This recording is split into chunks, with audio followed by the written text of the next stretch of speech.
Alright, 2 full starts, and I think I fixed my lag issue.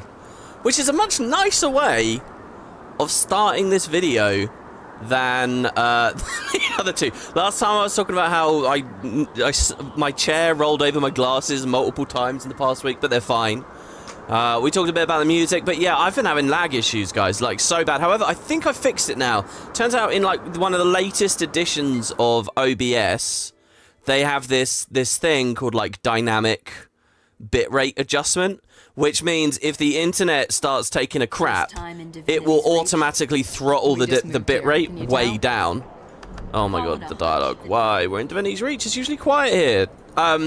It will automatically throttle the bitrate down so that you guys don't see it. The downside is, while I'm lagging, the quality will probably drop. So we'll try this out. I'm looking for feedback on this. You guys will have to tell me how good this is. If it gets really blurry and really rough, even when you're watching at 1440p or whatever. But I can see it's working already. Usually I'm trying to stream at much higher data rate than I'm currently doing.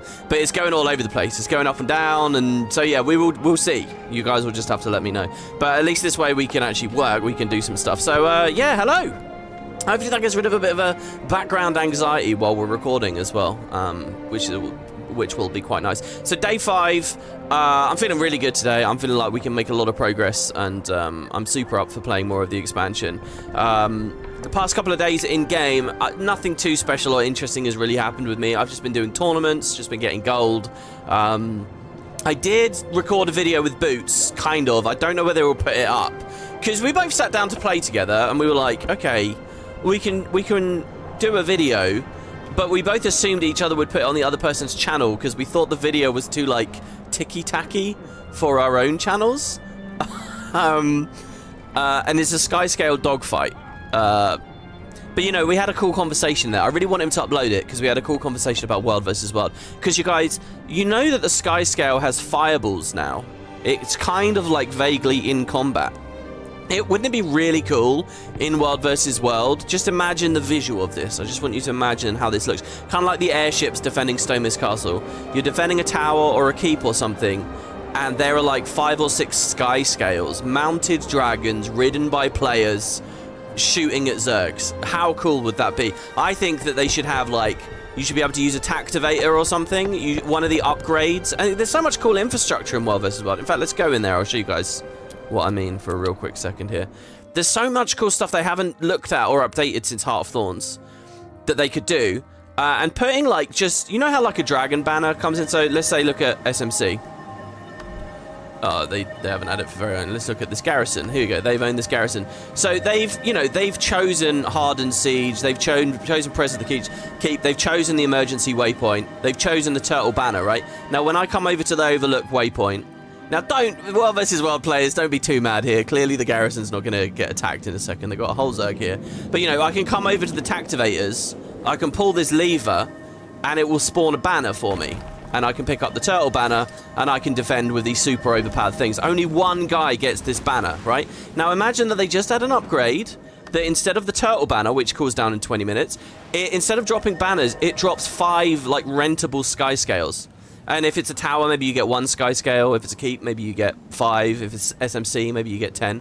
And now players can ride the sky scales. Now, already as well, look at all the infrastructure they've got for this. This turtle banner, cool abilities, very fun. But if I walk out of the territory, if I walk away from the place that I spawned it at, without killing myself to full damage. Oh, I could have glided. I don't know why I'm messing around with that. You've left the objective area. Please return, or it will be dropped. And I get a timeout, yeah? The banner drop warning, and then it goes away. They could do the exact same thing for the sky scales, so you can summon sky scales to defend a place. And I know what you're thinking. Kerry said this to me. Oh, but, you know, it's so hard to hit people out of the sky. Well, hold on. They already tested, you know, the idea of hitting people out of the sky when they added gliding to World versus World. Like, these guys probably haven't built a Baluster, but you guys know that, like, on Baluster, there's a specific ability that they added, which is hits airborne targets out of the sky. You know, you fire the arrow, and it will do more to someone gliding. You know, there's nothing stopping a ranger from, like, longbow 2ing someone out of the sky on their sky scale or whatever. So just think about how cool that would be. It would be amazing. I think it would be the coolest thing ever. And it's not something that they would have thought about before because the Sky Scale didn't have combat capability until now. And now that it does, you know, that doorway's open. Anyway, so we talked about that in that video. And we did a dogfight. My suggestion there doesn't enable dogfights in World vs. World because you wouldn't have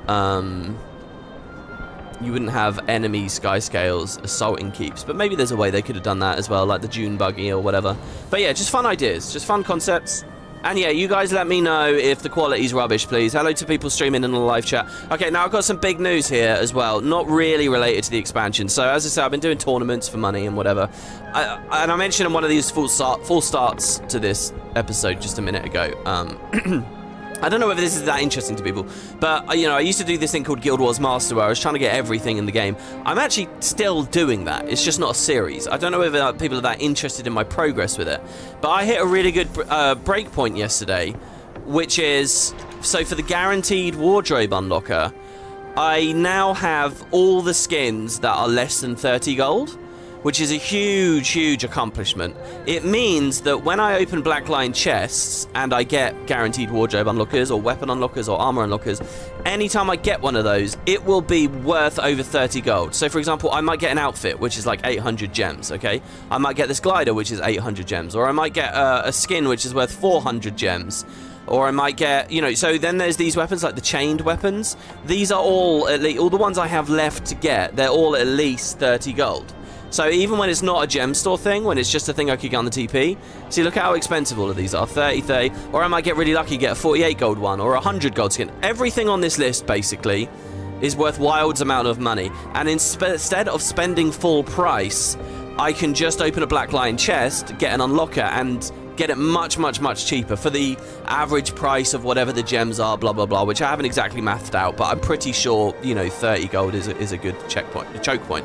So, you know, there's a lot of items here. This would be a fuck ton of unlockers to get through, don't get me wrong.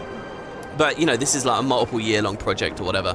And what's best is I've caught up now as well. Like, End of Dragons added 1 billion items. Secrets of the Obscure added a bunch of items. I've got all of those cleared through, all right? And then next patch, there'll be some more, but I can keep my head above water with it now. And just slowly work through these. Also, some of these, like the Decavi stuff, these are Black Lion sets, and when they return to the gem store, the gem store, or future editions of the Black...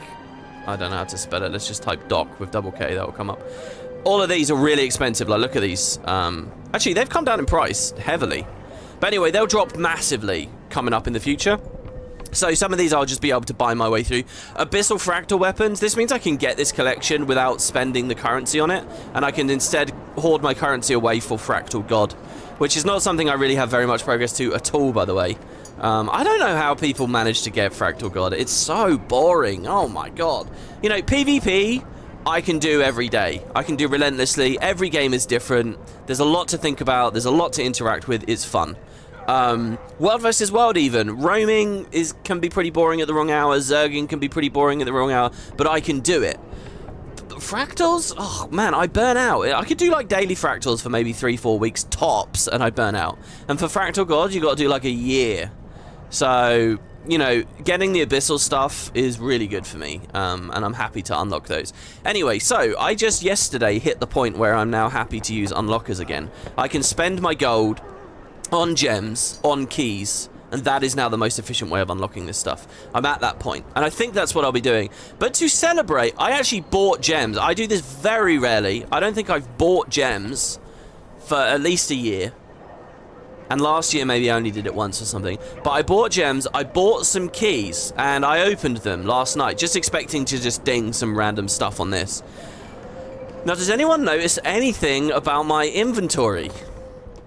Now, I will give you a second here to have a good look. I'll put it in the sky, so it's very easy. Does anyone see anything in my inventory? First of all, by the way, I've made it, you know, each bag is 32 slots, so I've realized the right way to have, the correct way, air quotes, to have your inventory is to go 32 wide. So each row is a bag, which is pretty cool. Yes, there are 2 new 32 slot bags, Banjo, that's true, but I talked about that on the previous part, and that was a Secrets of the Obscure thing that we already did. Something else new about my inventory, and I'll tell you, it's related to the Black Lion chest thing. It's also ... clean. Actually, it's not that clean, is it really? But we also never finished our anniversary items on the previous part, so we'll do that in a second. I'll give you guys, I think, there you go, yes, Kitabake got it. Contract. I got a contract yesterday out of one of the Black Lion chests and made everyone I was in Discord with incredibly angry. I have to say, guys, I've been very lucky lately. I've had 2 precursor drops in the past month and a half, and I just got a contract. Now, these contracts, I bought the merchant, it's cheap.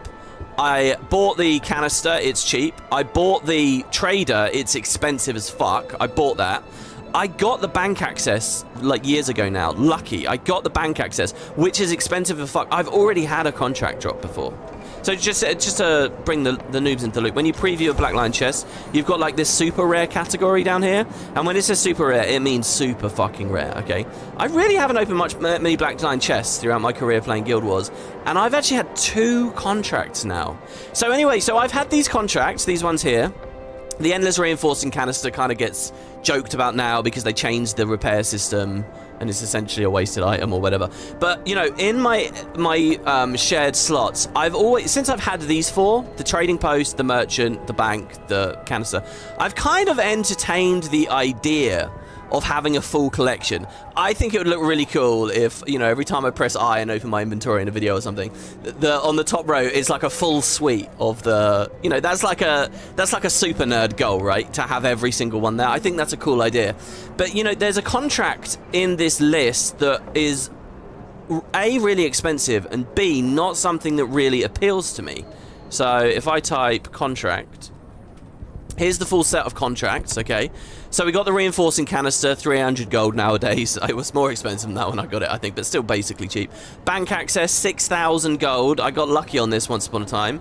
The Endless Upgrade Extractor is still up almost 2,000 gold. That's insane.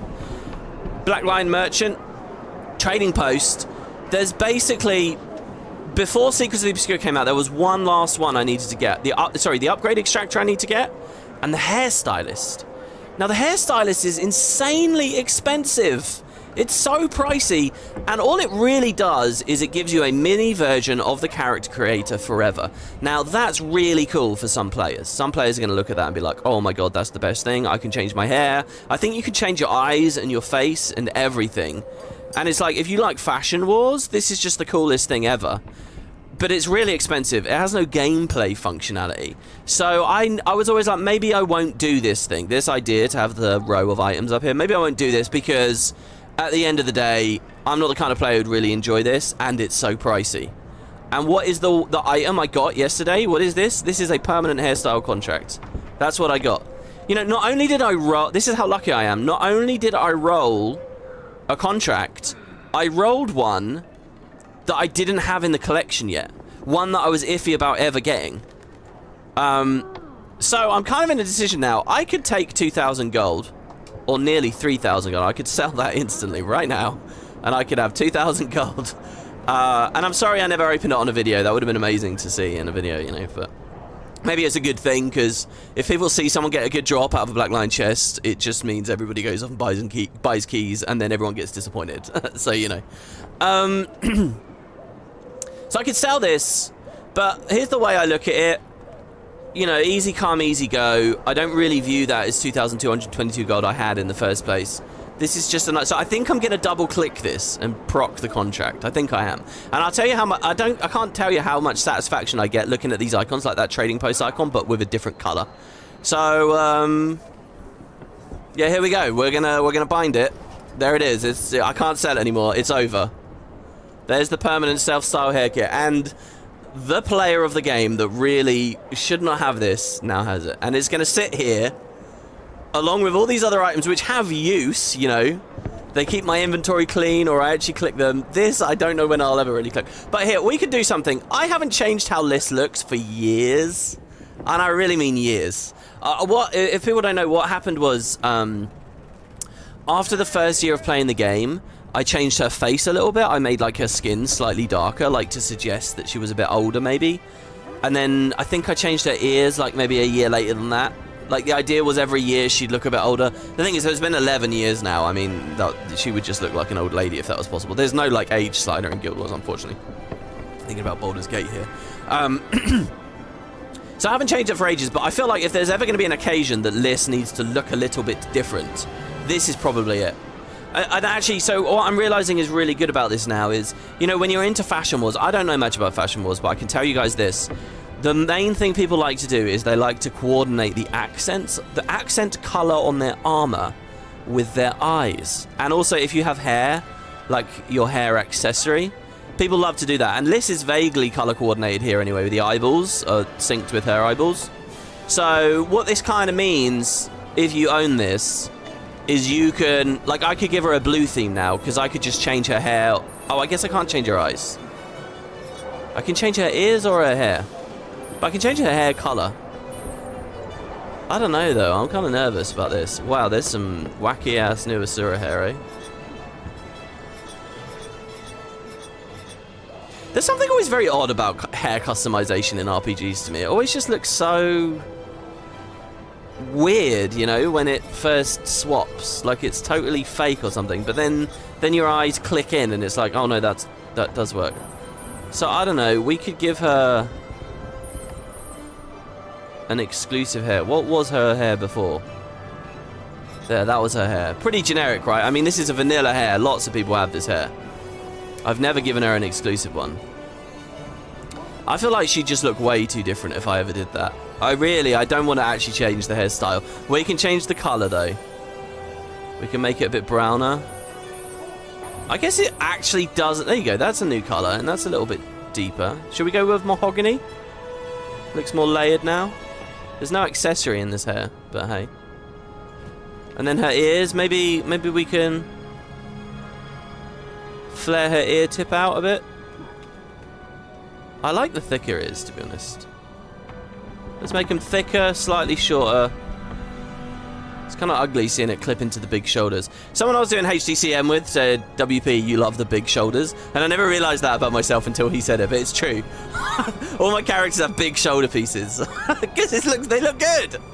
Alright, so there you go. So, permanent hairstyle, transfer, contract. Not like we see much anyway while we got the wizard's hat in. Oh, her ears look so strange now. This looks exactly like the old one. Yes, I'm not... I don't know, I don't want it to look totally different. I guess it doesn't matter. I could just change... I could go bald, I could go pink and frilly, and then go back immediately back, you know, I suppose. But yeah, what a story. That's really crazy to me, that happened there. I've been unbelievably lucky these past few weeks. I got... I was in World vs. World, and I killed... You know, on the Alpine Borderlands, the left-hand keep. I'm not good enough at World vs. World to know the name. I think that's Bay. Is that Bay? I don't think it is, actually. Anyway, the keep surrounded by the water, you know? The keep in the... You got to swim to get to it. And there's the dock. I killed the champion in that keep.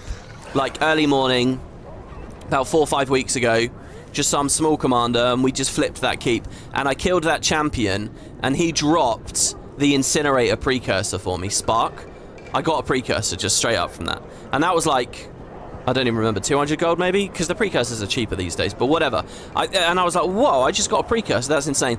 And not a couple of weeks later, I was in the Gyala Delve, and I swear, an unidentified die. You know, you get a ton of unidentified die in the Gyala Delve. I just right-click, open door, it was right here on list. Filling up, and one of the unidentified green dies rolled, not rare, not exotic, but precursor, and I got the Chaos Gun out of that as well. Which I gave to a friend, because I thought, wow, that's kind of crazy. It was, and the Chaos Gun was worth like 90 gold, and now is worth less, I think, because he didn't sell it or anything, but this new Legendary Starter Kit, this gives you...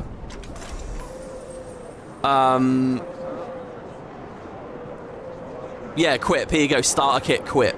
It gives you the Chaos Gun. So the value of the Chaos Gun has just dropped because it's one of the 4 from this. But, you know, whatever. That's still crazy to me. So, you know, you can play for like a year and not get a precursor. What I will say, though, guys, is when I've ever had a precursor, and I've had a few now, I really have. Whenever I've had a precursor, it's because I'm engaging in content that drops lots of items, you know. I've never had a precursor in PvP, which is, you know, a good chunk of my playtime. I never get precursors when I'm doing like living world, you know, or when I'm achievement hunting. I never get precursors from any of that stuff. But if I'm on like one of my first precursors was in Turia. I was doing the chest train at the end of Turia, and lo and behold, I got a precursor with the leather farm in Lake Doric when that came out. That's when I got my second ever precursor. You know, and when I was in Gyaldale, the farm map. It tends to be, if you're hanging out in those farm maps, from my experience, you're more likely to get one. The World versus World one is definitely crazy. I mean, fucking hell. Loot doesn't drop with any amazing regularity in World versus World. That's as crazy as getting one from PvP as far as I'm concerned. But yeah. Alright, there we go. So, that's my intro ramble. That's been 20 minutes, and I just want to know, is the video smooth? It might be kind of low quality, but is it smooth? You can play 10 years and have no drops. You got 2 in 10 years. I mean, I take issue with people talking like that, you know, because people will say, oh, I've been playing 10 years, and then they'll go in game and they'll do /age, and they have barely any hours, you know, they're not really playing, or they're role-playing, or they're just sitting around in guild chat, you know, like, it doesn't mean, saying that you've been playing 10 years doesn't mean anything. It's like going on the Guild Wars 1 subreddit and saying, I've played for 10 years, I've played for 15 years this game, or something. It's like, well, yeah, what, you had it installed for all that time. It's not really, you know, it's not a real metric in any way. And so that's actually the point I'm trying to get across here, you know. It's kind of not enough to just log in and sort of wander around and do whatever. If you're engaging in farm content, if you're engaging in content that has high drop rate frequency, I do believe the precursors will come. And I'm saying that from, obviously, a very lucky, privileged place of having had a few now. You know, but well over 10,000 hours and so on, you know. And believe me, I've gone years and years and years and years and years and never had one, just because that's not the kind of content I play. But if you do end up doing it, Fractals is another interesting thing. I think Fractals gives you a lot of money, but not necessarily a lot of item throughput. And so, therefore, I don't know whether Fractals are really that great for precursors. Though back in the early days, I heard multiple stories of people getting precursors from the Ascon Fractal. You know, the one where you're role-playing as Char, you crash through the wall. You know, Dolphy is the Siege Master. Dolphy is at the gate. That Fractal. In the early days, before that NPC even existed, I heard a lot of people getting precursors from that, and I always feel, whenever I do it, I'm like, oh, maybe I'll get a precursor this time. I never do, but you know. All right, let's scan a rift. I think I'm going to change this Tempest build, guys, because I'm not enjoying it too much. All right, we're still over there. Every time I proc a rift, it's over there. Unbelievable. Well, whatever. Let's go to our newest waypoint. It's actually contested.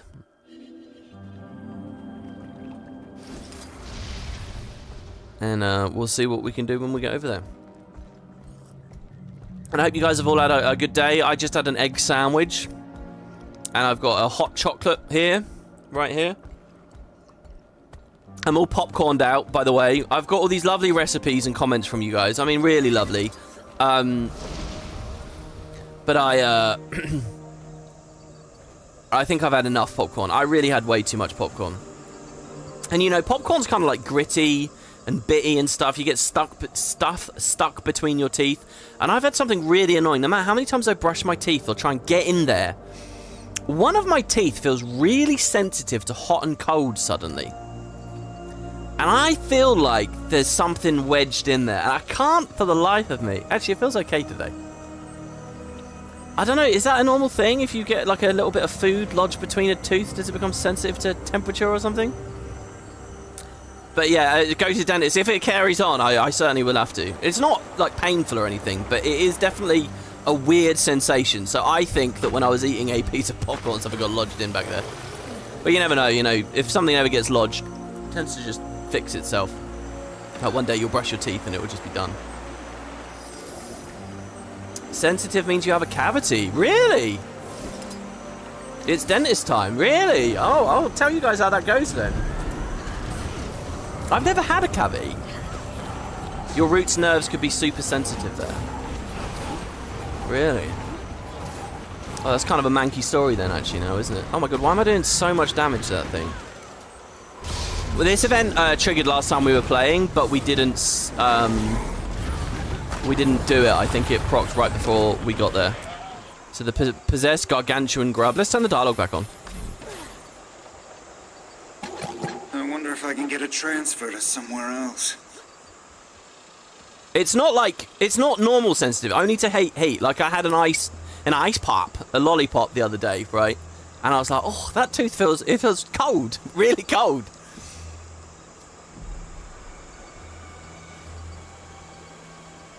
Could be a lack of enamel that's making your teeth more sensitive. And it's literally one tooth. It's one tooth.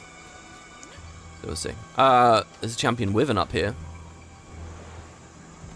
I kind of want to spend more time in this fractal, but we've spent enough time here already over the past, 2 parts already. We're both set here. So we'll do this, and then we'll try and get... Actually, let's just fly south now. Let's do Kaineng, okay? So we have some special Bloodstone Fen-ish glider skills. They are technically different. I haven't really spent much time here, by the way. I have been here before, but I haven't read lore books. I haven't really sat down and spoken to the Astral Ward that are attending this place. I don't really know what's going on. So the idea here, if you remember from the book that we read, is that they were studying a variant of Kaineng where the golems took control and ran over the place. Which, is kind of a cool sci-fi trope, I guess. But the thing with it is, for me, it's like... There's not much meat to get out of the golems. We kind of already know everything about Jade golems that we need to know. So, how have they expanded on that? Now, if there's a cool story of, an underground Tengu resistance... what's this POI called? The Naga encampment. If the Naga have got a cool story related to this, they still just seem to be enemies. In fact, look, help the Kestrel search for survivors.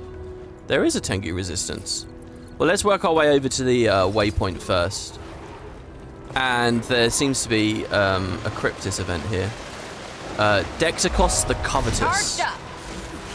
Oh, and it's one of the Naga looking. These guys actually look really cool. I'll tell you, if you guys want to get a good look at the new Cryptis models, the minis are a very good way to do that. Never lightning bolt. See, I'm thinking I'm going to do Dagger Catalyst for today. Because I do like the new Dagger. As much as... Did I do my rant about Churning Earth already? I think I did. As much as I don't like it, the flow of the weapons it does feel nice, You can't deny it. Or I can't deny it. And it does hit hard. The problem with Dagger, I think, is it's just slightly too few cooldowns or something. I don't know. I'm just so calibrated to Hammer Catalyst, which is so spammy, and therefore ends up feeling fun when you're, the faster you're spamming, if you know it's all correct or whatever, it's really satisfying. But there's a bit more finesse and it's a bit slower to go Dagger, which is crazy to hear me say. Dagger is what actually made me fall in love with Guild Wars 2 Combat. Because I was not vibing with Mesmer in the early days, but I was vibing with Dagger. Like here, I get Ride the Lightning. I think it's because air just feels kind of low impact or something. I don't know. It's not really with Shocking Aura in there and Transmute. This is a strange event. So what do? We break the artifact that he's trying to eat from. Feel the burn. Aftershock. I mean, the advantage to Tempest is I do give myself a lot of alacrity, which does kind of improve the flow. I'll get sucked away and stuff. Like my Earthquake missed there because... Synergy is beautiful. I didn't know anything could burn like that. I hope the rest of you learned your lesson. Follow my instructions if you want to live. Thanks for the help. Good to have someone around here with some sense. Yeah, I get everyone's using Sword Warhorn, and people say it's fun. I gotta be honest though, guys. I kind of don't like Sword Warhorn that much. I don't like... For PvE, I mean, I used to. The things I really liked about it for PvE, I actually recommended it for a long time. That was my tanky, sustainy Tempest build for a long time. Oh, and the uptick I've had, since Relics came in, the uptick I've had on my build series is really comments of people saying, WP, can you please make an updated version? So I think I will look into it, because the Relic update is substantive, and also the Boon update just before it is also substantive, so there's probably a lot of fun things we can talk about. So I will look into it. It wouldn't be before this series is finished though, so don't expect anything soon. Tybar, he's a named NPC. He doesn't have anything to say. Maybe in a dynamic event he does. I'm really interested in this book here. I've never read this. Sins of More of Kainen. those dragon riders flying over the city. Scouts, maybe? But I don't know for sure. Probably with those other outsiders who arrived and started barking orders at us. If they've got those kind of resources, maybe they can help us. We need more soldiers if we're going to retake the city. Don't get your hopes up. All they seem interested in is recruiting us to fight their battles for them. I guess we have that in common then. Probably neither of us have much of a choice about it. Is that a Goric Tengu? Sins of Kainen. How many times did we warn them? Over and over we told them of the dangers of their precious technology, of the crime they were committing against the natural order. But did any of them listen? No one. Not one. Instead they just kept on with it, creating new mechanical horrors with each new dawn. Now they flee to the woods and ask for our protection. They should have to beg. They endanger us all with their recklessness. Still, there is opportunity here to grow our numbers as we bring them in. Then, one day, we can retake the city and dismantle every abomination they ever built. But I want to learn more about, like, who was orchestrating the building of all this stuff, how did things get out of hand. You know, what I'm saying is, in this little island, they need to give me a story around the same depth and quality as Horizon Zero Dawn, okay? You know, if they can't hit that bar, that's not my fault, you know. Alright, I'll grab a random little provisioner token here. Now, I'm getting static charges. This is always a weird thing for me with Guild Wars. A new expansion comes out, you get 1 billion new currencies and things. And I never really know when I'm getting them or what I'm spending them on. I have to say, these minis being locked off behind stuff that... Like, it kind of sucks. I really like in a new expansion beating a heart and then buying all the stuff, you know, the minis or whatever as I go along. And I kind of can't have that experience in Secrets of the Obscure because... I mean, I could buy a case... I could nearly get 2. I can't get 2. I can only get 1. I need 5 for either of these minis. Frode or the Chuck's Sky Drone. Slowly working on these gifts of craftsmanship. I can't remember if I mentioned this in a video, but... People have been like looking ahead at the achievements and stuff, and you can kind of guess what you need for obsidian armor. One of the things is luck, apparently, so I've actually started stockpiling my luck a bit better. Because... Oh, we still didn't do the anniversary weapons. It's Dragon Decade stuff. So, I'm going to get the focus for my focus collection, because that's like the main category that I want. And then I'll just start working down the list. Well, there you go, it didn't really matter. We'll get the Statistically speaking, this is rather and then there's rare. these, which I think I... Oh, no, I don't already have. The Luminous Flango, that's the mace. I wonder how many years before I got all this done. This is so similar to Pinnacle and Zenith stuff, it's unreal, you know, in terms of, like, how you slowly get it, and there's 2 sets going on at once. Oh, yeah, I did fishing as well. That was something else I did. So as I open my fish, you'll see down here. This is all just getting the Saitan collection done a second time. Speaking, this is rather rare. I just could not get one of the goddamn... It was like a stingray or something. It's like you could only get it at night offshore, and I had to go through like 3 nights. You know, I was getting all this shit, like sunfish and all these other things. But that goddamn stingray would just not drop. Or it was a blobfish or something. I think I'm going to go very slow and very relaxed with the fishing.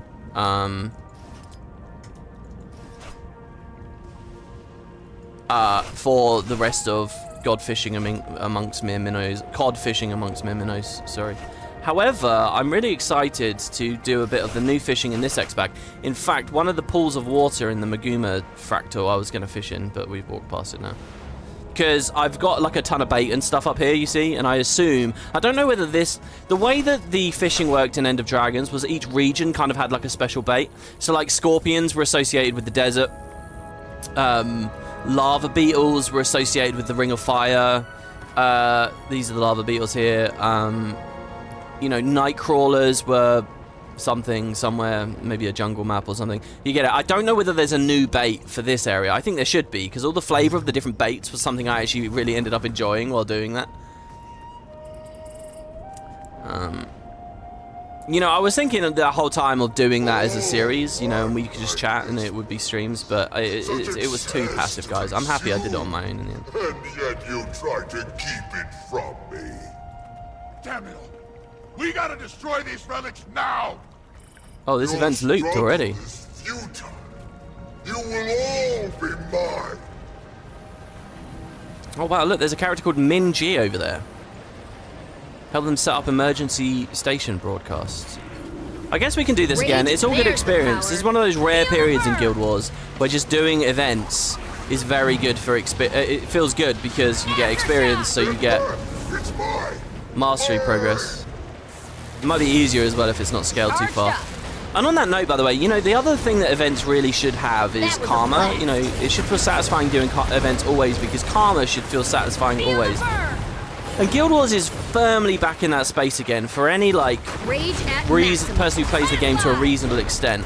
We don't have karma sinks again. And, you know, this thing about obsidian armor,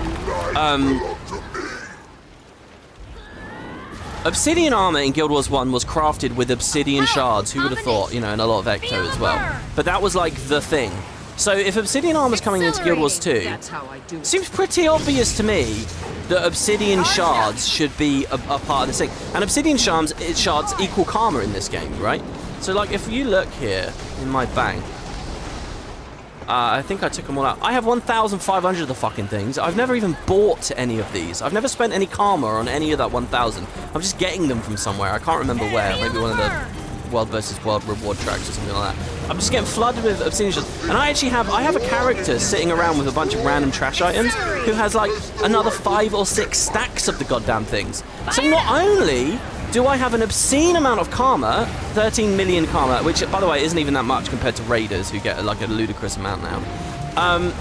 I've also got all this obsidian sitting around, so I was thinking to myself, oh my god, obsidian armor, they should put a lot of obsidian shards on each piece, and then therefore, you know, I'll be back in that nice place where events feel rewarding and karma feels good and all that kind of stuff. But it looks like, if you predict based on the collections or whatever, it looks like they're not even asking for much obsidian shards, which is like, come on man, it's legendary armor. Do what you want with it. It's obsidian armor. You know, it is, for people that never played Guild Wars 1, like that is the difficult thing to do in the first game. It's like the Guild Wars 1 equivalent of legendaries, you know, it was really tricky stuff. I'm nervous to come in here actually now. And this looks very good, actually. This, again, is another one of those shots where I'm like, you know what? If the trailers and the pre-release stuff just showed someone walking through a place like this. Maybe they did, actually. You know, because I'm not sure those cinematic fly-throughs are doing it for me anymore. I think actual candid gameplay with a user interface on would be more meaningful to me. And I get that probably when they're doing that stuff, a lot of the text is placeholder or whatever. Oh, man, I honestly thought that was my... I don't know why, because I didn't press the button. I thought that was my dagger. Earth is my weapon. My updraft.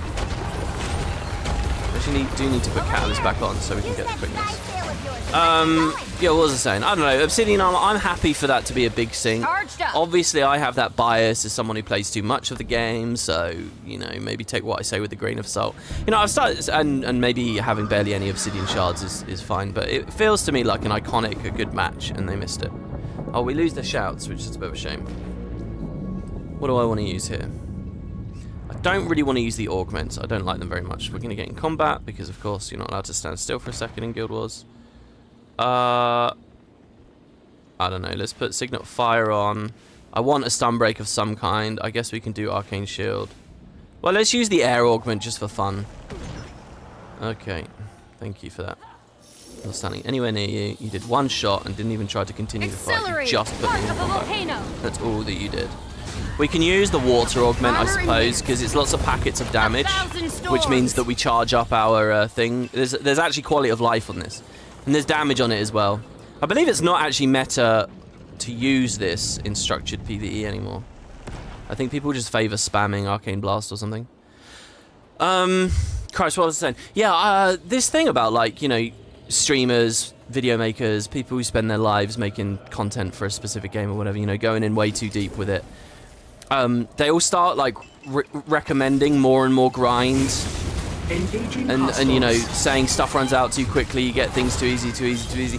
And I get that like thought process, but it's interesting how often online now I see, like, you'll go to Reddit, you'll go to like Our Games or whatever, people will talk about a game like Destiny, and people will be furious, and there's this thing, it's like, the streamers keep asking for things to be grindier and worse, and for all the normal players, that balance just doesn't work. I see it when people talk about PoE as well. You know, it's like, and they get mad that the game is getting calibrated for people who are too close to the product, essentially, you know? And it's a very weird world we're living in right now that I don't... There's something really wrong with it that I just can't get my head around, and that's that, you know, the studios are incentivized to, you know, take a big game, take like World of Warcraft, take PoE or something, where you have like these figureheads who just are responsible for so much of the advertising for the game and so much of the interest and enthusiasm for the game because they have these big communities who always tune in and always watch. And so it's like they've got to keep those people happy. They're like special, you know, like first-class citizens and everyone else. And there's something very wrong with that I really, but you know, I'm like in that as well, and it's horrible to really think about. It feels like there's something unethical, or I don't know. But anyway, yeah, here I am recommending and wanting lots and lots and lots of obsidian shards in this thing, but maybe that's a terrible idea.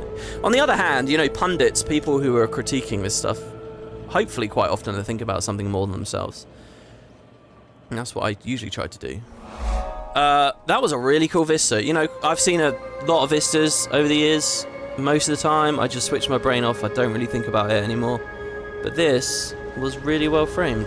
I liked this a lot. Look at this shot we end on. Now that's nice. I really want to go there as well now. Okay. So there's a mastery point in there. This is a cool area name as well, the Jade Mech Habitation Zone. I kind of don't want to griffin. I don't want to go too fast or anything. Oh, nice. We get the batteries and the upgrades. Now, it's still true, right, guys, that I could go to Cantha right now. I could go to End of Dragons and I could get a bunch of Jade Bot buffs, couldn't I? That's true. I didn't augment with a water sphere, but I wasn't going to get one for that. Anyways. Screw it. Like, you can take them to other maps. That patch is still a thing.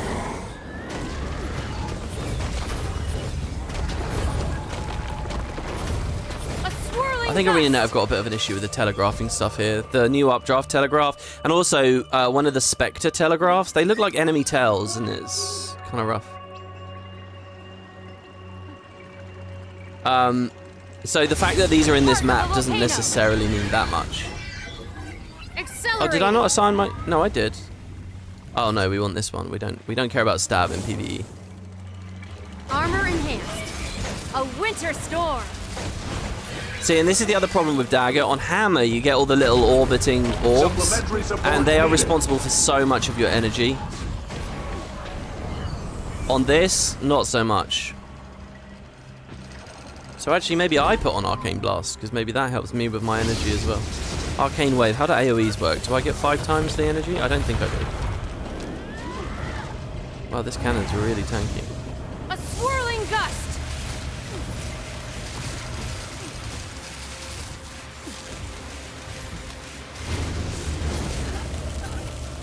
I also don't really know what I want to prioritize in water. There's just something a bit off about this. I could have churning out of ages ago. That's probably a bit silly. Okay, so what is this room? Hello? Oh, you're a baddie. This is the Minsec server room.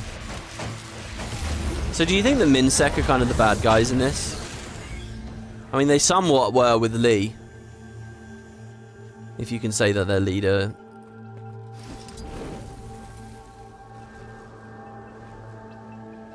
defines the entire organization. By reaching this location, you've proven your mastery. Very nice. I'm very curious about this hologram thing over here. Does this do anything? Can I see a hologram? No? I'm feeling very much right now as I explore here that it's a bit of a shame there was no main story here. It would have been nice to have a bit of main story on each island. Not necessary, but nice. Okay, we're still going off in that direction for just a single rift. I think we've got to do 4 of the damn things here, by the way, so... But once we fully explored the map, we can just waypoint around. You know, the range on Lightning Whip's actually not bad there, because he got knocked quite far away from me, but each tick of the autos did land. If you guys see any more, like, papers or documents and things, let me know. An ancient mountain.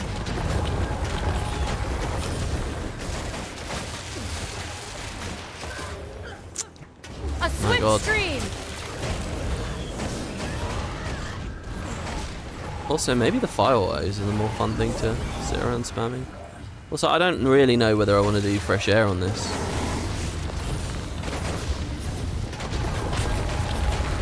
Oh, Cograth with the donation. Thank you. You're a very generous person, you know. Thank you very, very, very much for that. With the 200 SEK. That's really lovely of you. Thank you. Hope you guys are enjoying this. Obviously, we're just exploring the city here. I don't really have too much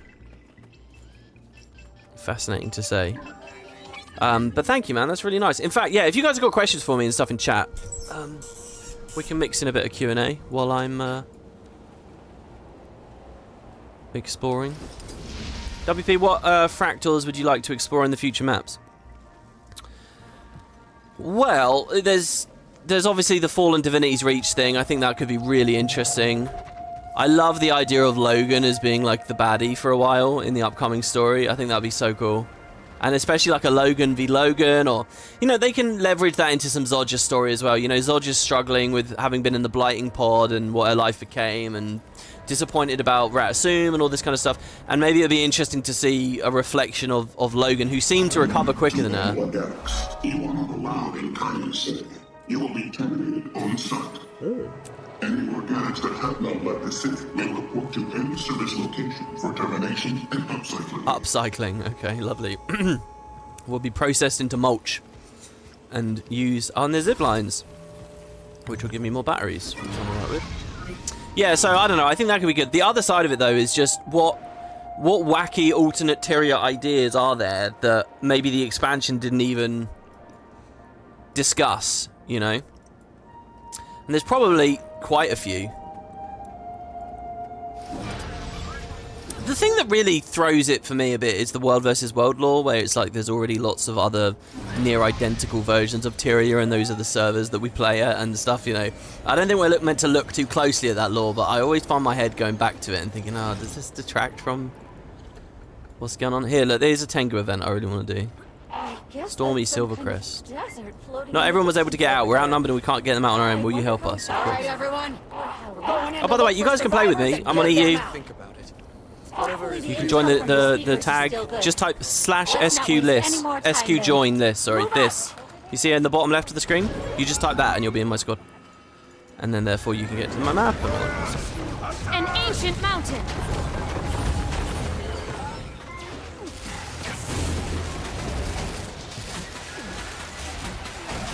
Yeah, it's nice now that we've spent the batteries on the augments. You know, I get to sit around with the Alacrity and stuff and everything.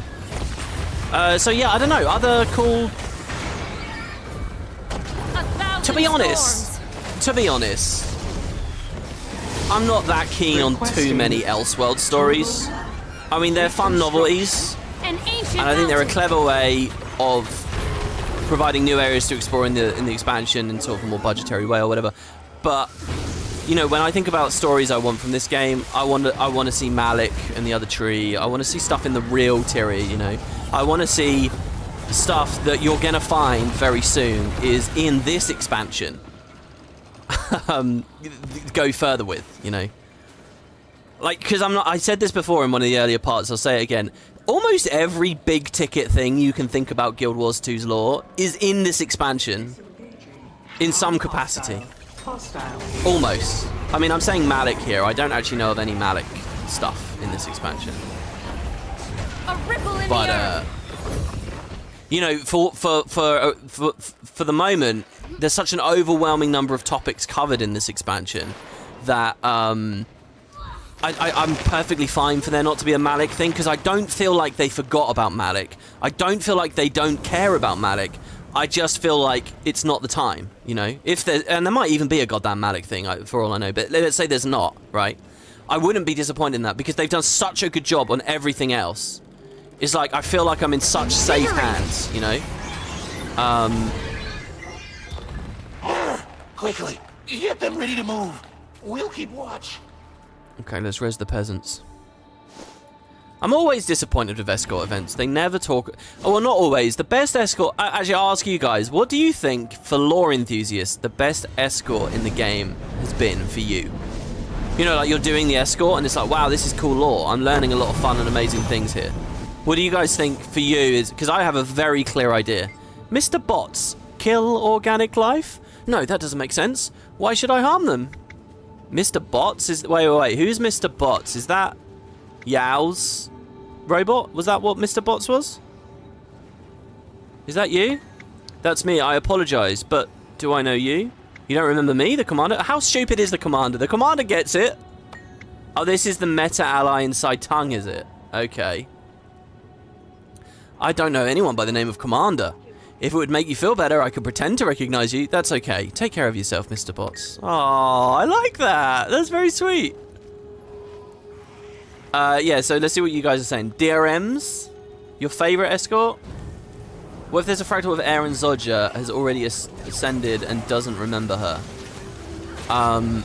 Requesting. I mean, they could... Total. Rage at maximum. That would actually be very cool. We'll talk about that more later because I don't want to do spoilers before we get there in the story.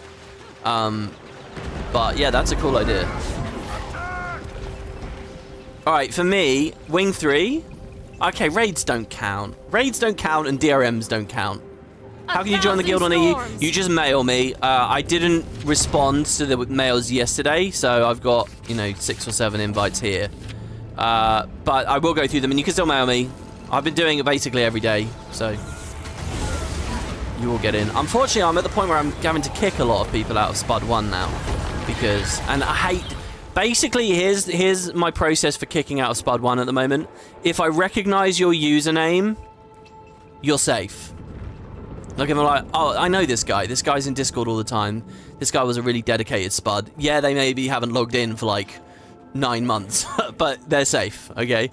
But if I see someone doesn't have the rank for having ever come to guild missions, and I genuinely draw a complete blank on their name, and it's like I don't remember ever interacting with this person after they joined, then they probably get kicked. And they've been offline for months and months and months and months and months. Then they're getting kicked. But I hate kicking people, I really do. I suppose it's a necessary evil. You could say, oh, guilds need to have infinite size, but then all that's going to happen is you're going to have a bunch of people who haven't been online for years. I mean, that's the truth of it. And then when one of them finally comes back, they're going to open the guild panel eventually and be like, who are these people? Ah, whatever, leave. So. Alright, okay, my answer to the escort thing is, because I know you're all so desperately curious, You've got to find them. is in Heart of Thorns, I loved one of the escorts that was a part of the Tyria meta. Not the actual assault on the city. You know when the city isn't going on, you're just recapturing the pylons, the watchtowers or whatever, and you do just a little escort in each area. One of them had a bunch of NPCs talking about the druids, and going to the jungle, I'd been desperate to know about the druids. That was one of the big outstanding mysteries, and kind of didn't really have a great payoff, to be honest. But they were talking about the druids. It was like a child talking about the druids and stuff, and I was like, holy fuck, this is really cool. And that will always stand out in my memory. Generally, though, escorts are just filler dialogue about, oh, we are in danger, move, an ambush. Stuff like that, so not much to write in with that. Here, I'm actually going to refrain from putting a field down just for a second so I can double The longer we stay here, the worse our risk of detection. Memory wipe. 1,000 storms.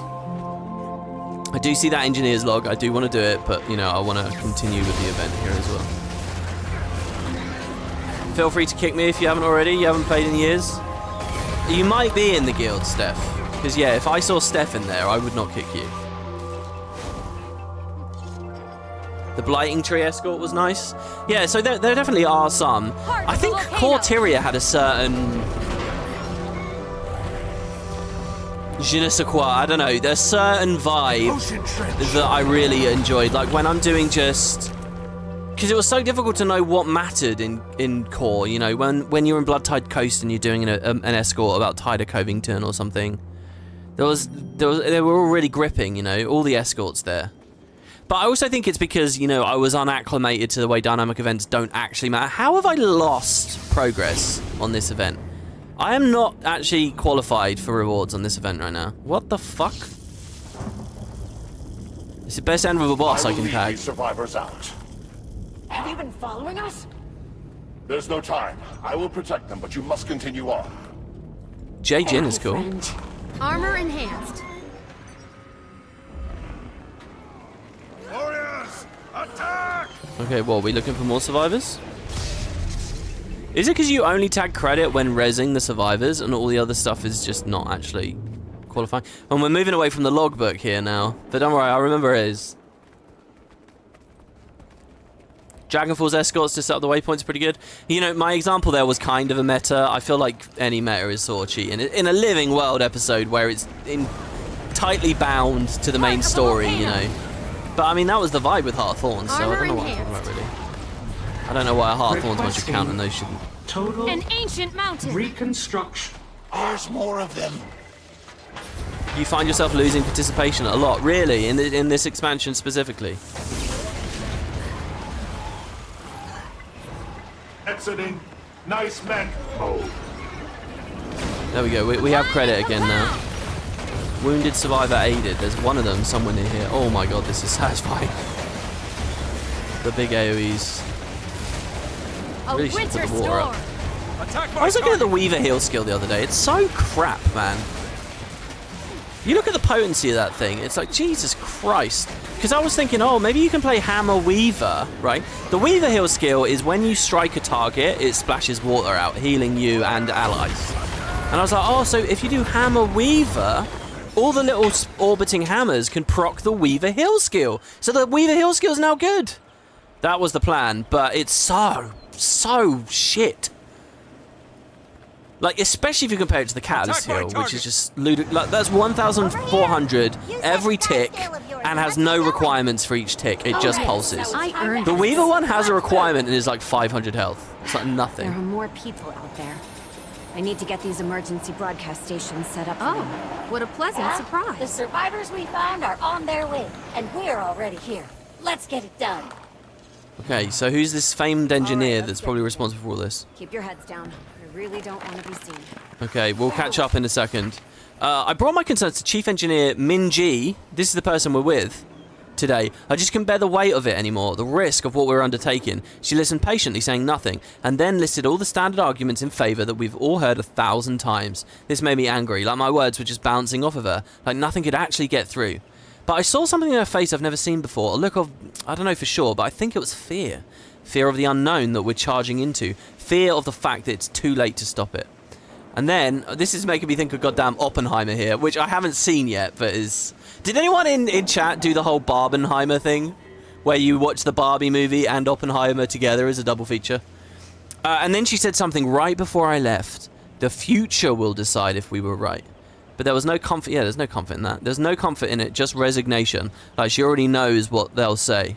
As though she's offering her defense, all while lowering her head for the axe. You know, this makes me realize that, that was another nice metaphor there, lowering her head for the axe. My target. A thing about Guild Wars lore that they have missing. Japanese RPGs do it all the time. Obviously born out of, you know, their history with Hiroshima and Nagasaki. But, like, there's no, like, magical nukes in the story at the moment. In Guild Wars 1 we had, like, the Searing Cauldron, but they kind of played that out in Guild Wars 1, and then in the personal story, you know, you have a ostensibly big Searing Cauldron moment. It's not good because the quality of the personal story is so crap or whatever. But, you know, so the Searing Cauldron's kind of is not of interest to people anymore. You had the Sohoth and Magdair situation nuking Ascalon, which also doesn't really get any focus or emphasis these days. That feels like a really ripe thing to return to in a mini X-Pack, I have to say, guys. That feels like the perfect kind of scale and scope. I would put that very high up there on the list for mini X-Pack It's a noble thing. subjects. Anyway, but that's not really A anything. swift stream. For what And I again, you have a lot of Guild Wars 1 lore, like, you know, or even transitional, like the Elder Dragons with the brand and stuff. But the idea of just, like, ghost nukes and things like that, they're not a thing, are they? The Cataclysm, all this stuff happened a long time won't ago. take long. Just watch my back. We've had kind of the generic, generalized threat of the end of the world, of oblivion, of destruction, as the scale and the stakes of the Elder Dragon saga came to a conclusion. But, you know, a lot of that stuff was half-baked, or... Well, I don't want to say the void... Yeah, I mean, it kind of was half-baked, the whole... The end of Dragons, we get a cutscene that shows this big global phenomenon is going on, but... You know, the more I think about it, Guild Wars 1 had a lot of stuff like that. The Harvest Temple's another example, and the Jade Wind. You know, nationwide threats. Ah, an ancient mountain. The reason I say that the Void threat at the end of Dragons felt half-baked was because it was just that cutscene, wasn't it? Where we see Bram, and it was really cool to see Bram and Ritlock, characters who weren't really in the expansion too much, actually doing things. That was cool, but you know, they could have gone a lot further. And the other Elder Dragons posed those kinds of threats. You know, there's this idea that when an Elder Dragon wakes up, it's very active and fucks some stuff up. Krakatorrik made the brand. Zaitan raised ore. Morgemorth apparently made the jungle a lot worse, but you know, did that really come through with Heartthorns? You could then look at the other dragons when they go into active phases, but a lot of it was either rushed through, like Primordus blowing open Anvil Rock and stuff. That's a cool idea, but again, they were kind of like just trying to snap through it with Primordus, as we all know. Jormag, they took a more subtle approach, and I'm not saying that was wrong. Anyway, yeah, big magical disasters. Your presence in the city is no Or artifacts. A ripple in the Scarab Plague? Yeah, okay. You know what, the more I speak, the less I think I've got a point. Scarab Plague was pretty good. An ocean trench. It's like a nationwide scale attack.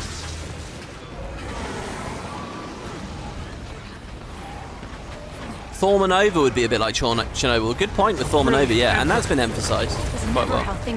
That's a very good point. And not just Thormanova, but in the personal story, the Crucible of Eternity is another Thormanova story. It's the same thing. It's just we prevent the disaster that time.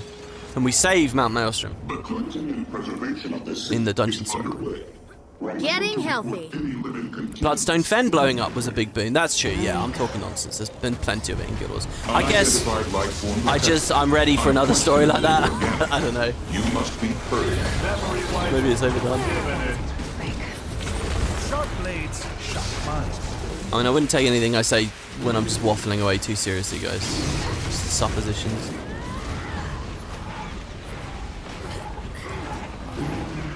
This is quite cool. I like jumping around the rooftops here. I'm not focusing on the dialogue at all. Let's see if there was any good dialogue.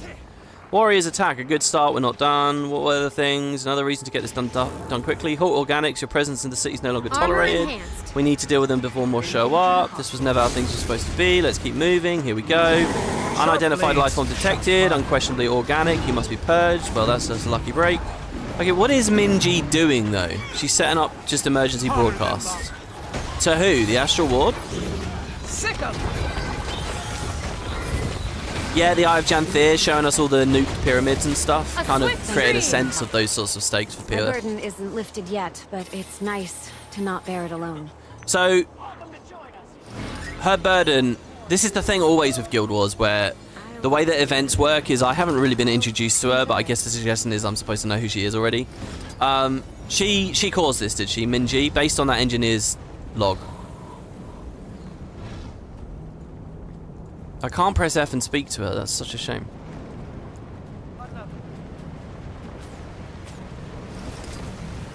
Your pitiful lives belong to me.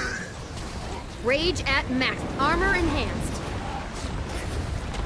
There's one to remember me by. Is she kind of like this universe's equivalent of the head of Jinlai Jade, maybe? A brilliant ember. Or did all that stuff exist as well and she just like usurped? Lives belong to me. Powerful. This whole story of the fractals showing 1,000 different ways everything can go wrong makes Tyria seem like an incredibly volatile place, you know. But we'll get dialogue in the main story that kind of suggests otherwise, that it's a very resilient place. And you know, that story about the Primal Maguma, I think, also sort of counters that a Getting bit. healthy. An In a ocean nice way. trench. Because who wants to be a hero and defend a place that's always on the precipice of destruction? Any slight action cause 1,000 what a other pleasant issues. surprise. Armor and 1,000 storms. You know, we're in a funny place with the lore as well, where you can say, oh my god, the story of Guild Wars 2 is insanely action-packed, this is crazy. But you can always, we've been able to say, well, it's because there's an Elder Dragon Rising. That's why it's a time of heroes, it's because there's a goddamn Elder Dragon Rising going on. You can't do that in Secrets of the Obscure anymore, and any of the upcoming stuff in the mini X-Packs. And, you know, the mini X-Packs are going to create a vibe of there being a lot of fucking danger on Tyria. If every real-world year we're dealing with some kind of big-ass threat, and possibly a new threat each time, it's going to make this whole place look like chaos. And you can't just fall back and say, oh, it's because of Elder Dragons. Follow my instructions if you want to live. Thanks for the help. Good to have someone around here with some If they've sense. got those kind of resources, Well, Maybe there's they just can 1,000 help us. conversations going on We at need more once. soldiers if we're going to retake the city. Don't get your hopes up. All they seem interested I don't know where in is she's gone. recruiting us to fight their battles for them. And I don't think If she's we going to had want to that speak to us economy, either. probably We managed to do neither that of us event have much way of a too many choice times now. now. So I'm quite curious on my mini-map. Look at this. There's a thing up here. Between the islands we already did. What? Oh my god, it's so high. Oh, we got to go up there. Oh, this is more of that linear, like, climbing exploration that I was saying I like so much of. So we create an updraft. Ooh, oh, it's just one long one? Well, mind you, there's something cool about that. Oh, I was getting ready to hop between a bunch of them. I guess we're going to have to wall cling. Oh. And I fucked that up. These fractals, as you call them, curious things. I've seen them form before in the mist. Ones that form on their own. They don't only tell stories of your world. Oh, that's nice. I like that. I've never heard her say this. Fear. A being was brought into your world. I feel sympathy for them. Okay, so this demon from Neos is capable of feeling sympathy. Still not sure whether it's a good guy or a bad guy or what. Or whether we even define a character in those terms. But yeah, I've never been up here. I guess that just procs when you come here. I noticed that it's not actually got Pather whispering me in the chat box down there. But hey. Again, how's the quality situation, guys? It says I've dropped 0 frames. I really like this new OBS setting. In fact, it seems crazy to me that that wasn't a setting years ago. That it will just automatically compensate based on the bitrate. You have to say the voice actors are absolutely A+ this X-Pack. Yeah, really good voice acting. Yeah, I had a whole conversation about Pather on the previous part where it's like, I do like the vibe. And I do think it sounds really curious and interesting. So, what the hell is this? But enough talk, and eventually I think, oh, Pather's speaking too slowly. You know, the more... Pather works in very short bursts and very, like, isolated little moments, you know? Pather is not someone you can give a big monologue to.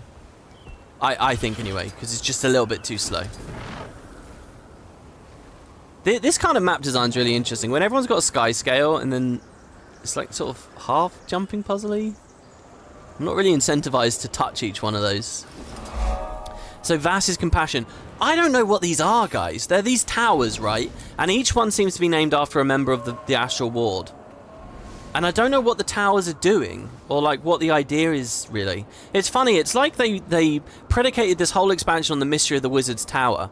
And then they gave us a bunch of these little Wizard's Towers to wonder what the fuck it... Why is this called Vass's Compassion? Also, Vass is... I don't know if we ever meet Vass. I think Vass is one of those, like, off-screen...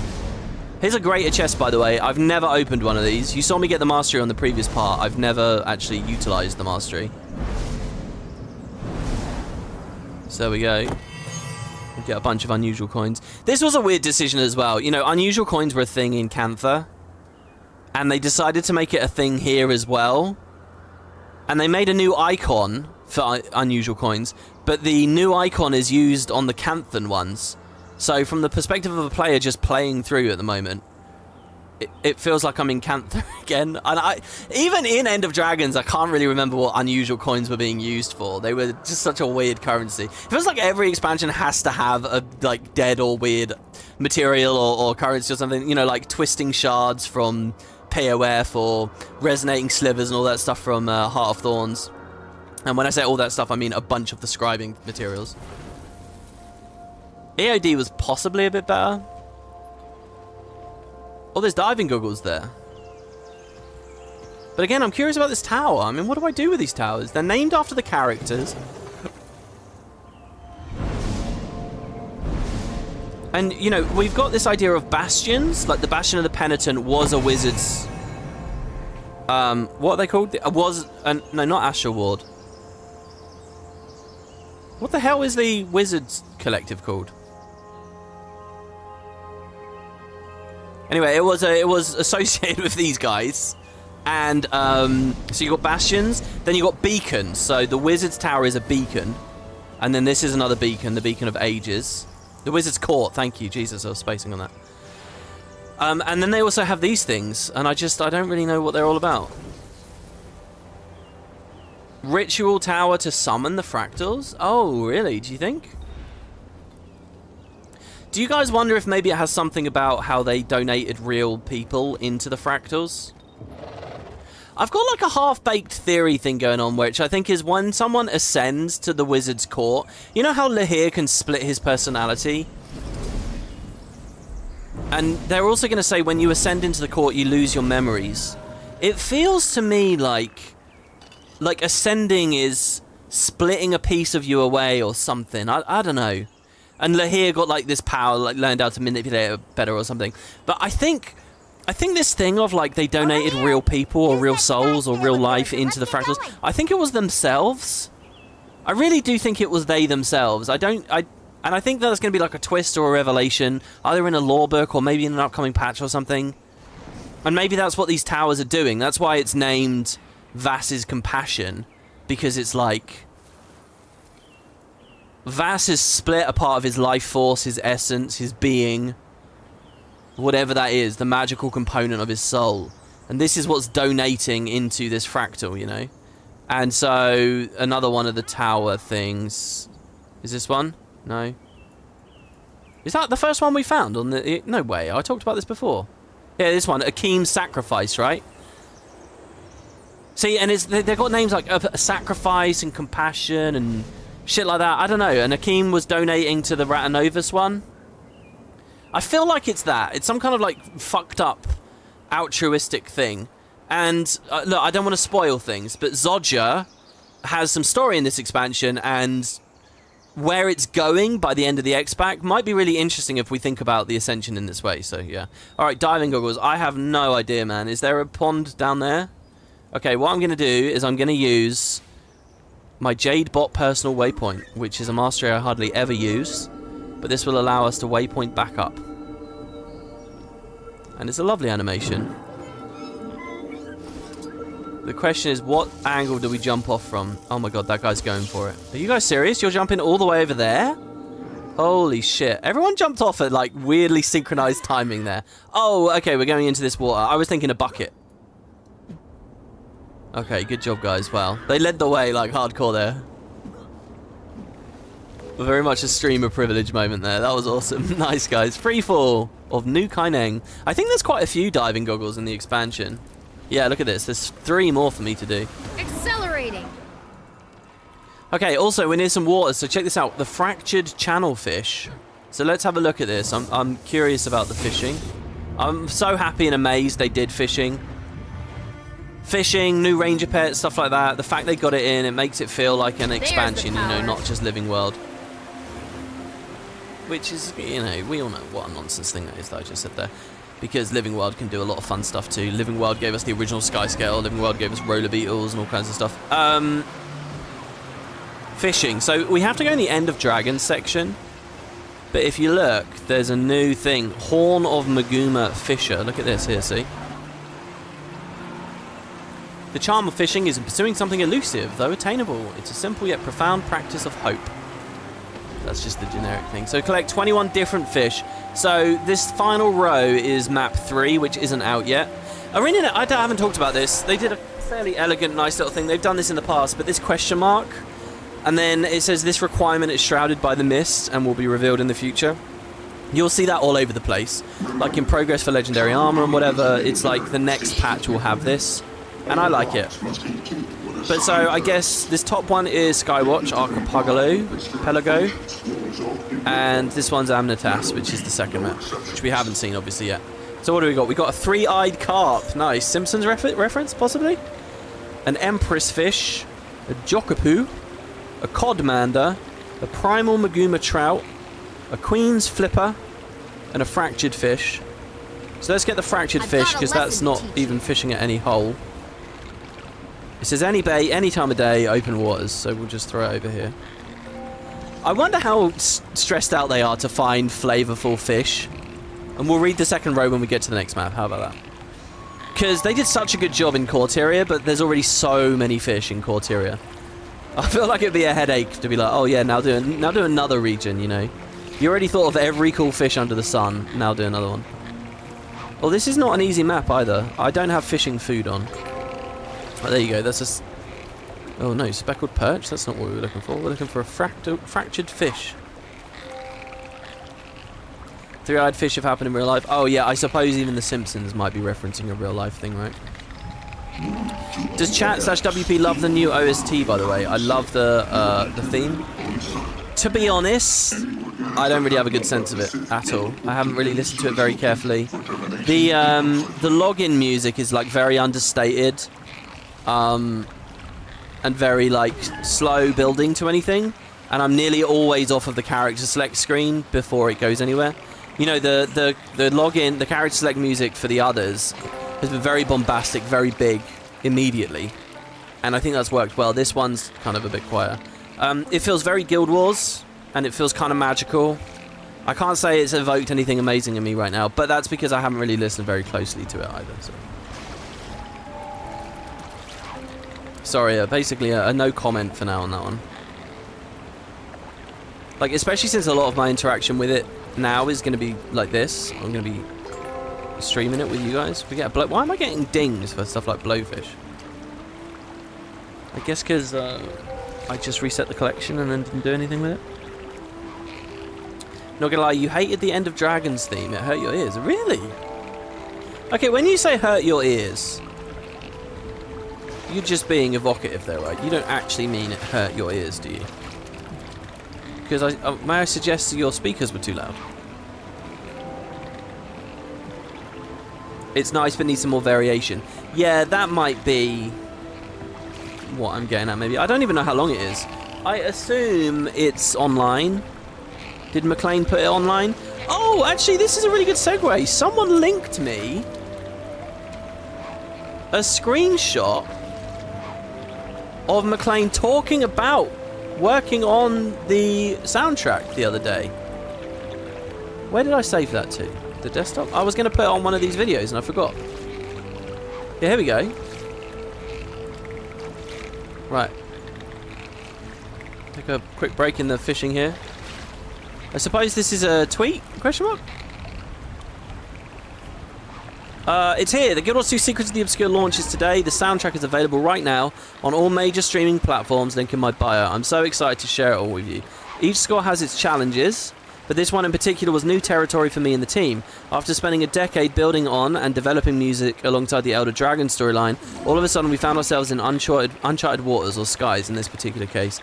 We were faced with the conundrum of continuing the Guild Wars 2 sound while having no frame of reference to extrapolate from.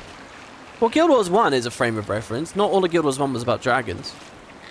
But those are the kinds of creative challenges that keep things fun and exciting after working on the game for so long. Oh, and we had to record, write, mix, and master the whole thing in 4 months. No big deal. You guys should listen to this man talking about the End of Dragons soundtrack, where they had this clear idea of, like, do Korean, but not, like, generic Western shit Korean, but actual Korean. And, oh my god, the lengths they went to, it was really fascinating hearing, like, professionals talk about their work in that way. None of this would have been possible without an incredible team. I like this emphasis on the team, because twats like me always just go, McLean, McLean, McLean. But obviously lots of people work on these things. Everyone deserves credit. Of additional composers, musicians, recording, mixing, mastering engineers, and of course the support of the team at ArenaNet. The amazing team at ArenaNet. Thanks to Drew, Goulash, the team at ArenaNet. Thanks.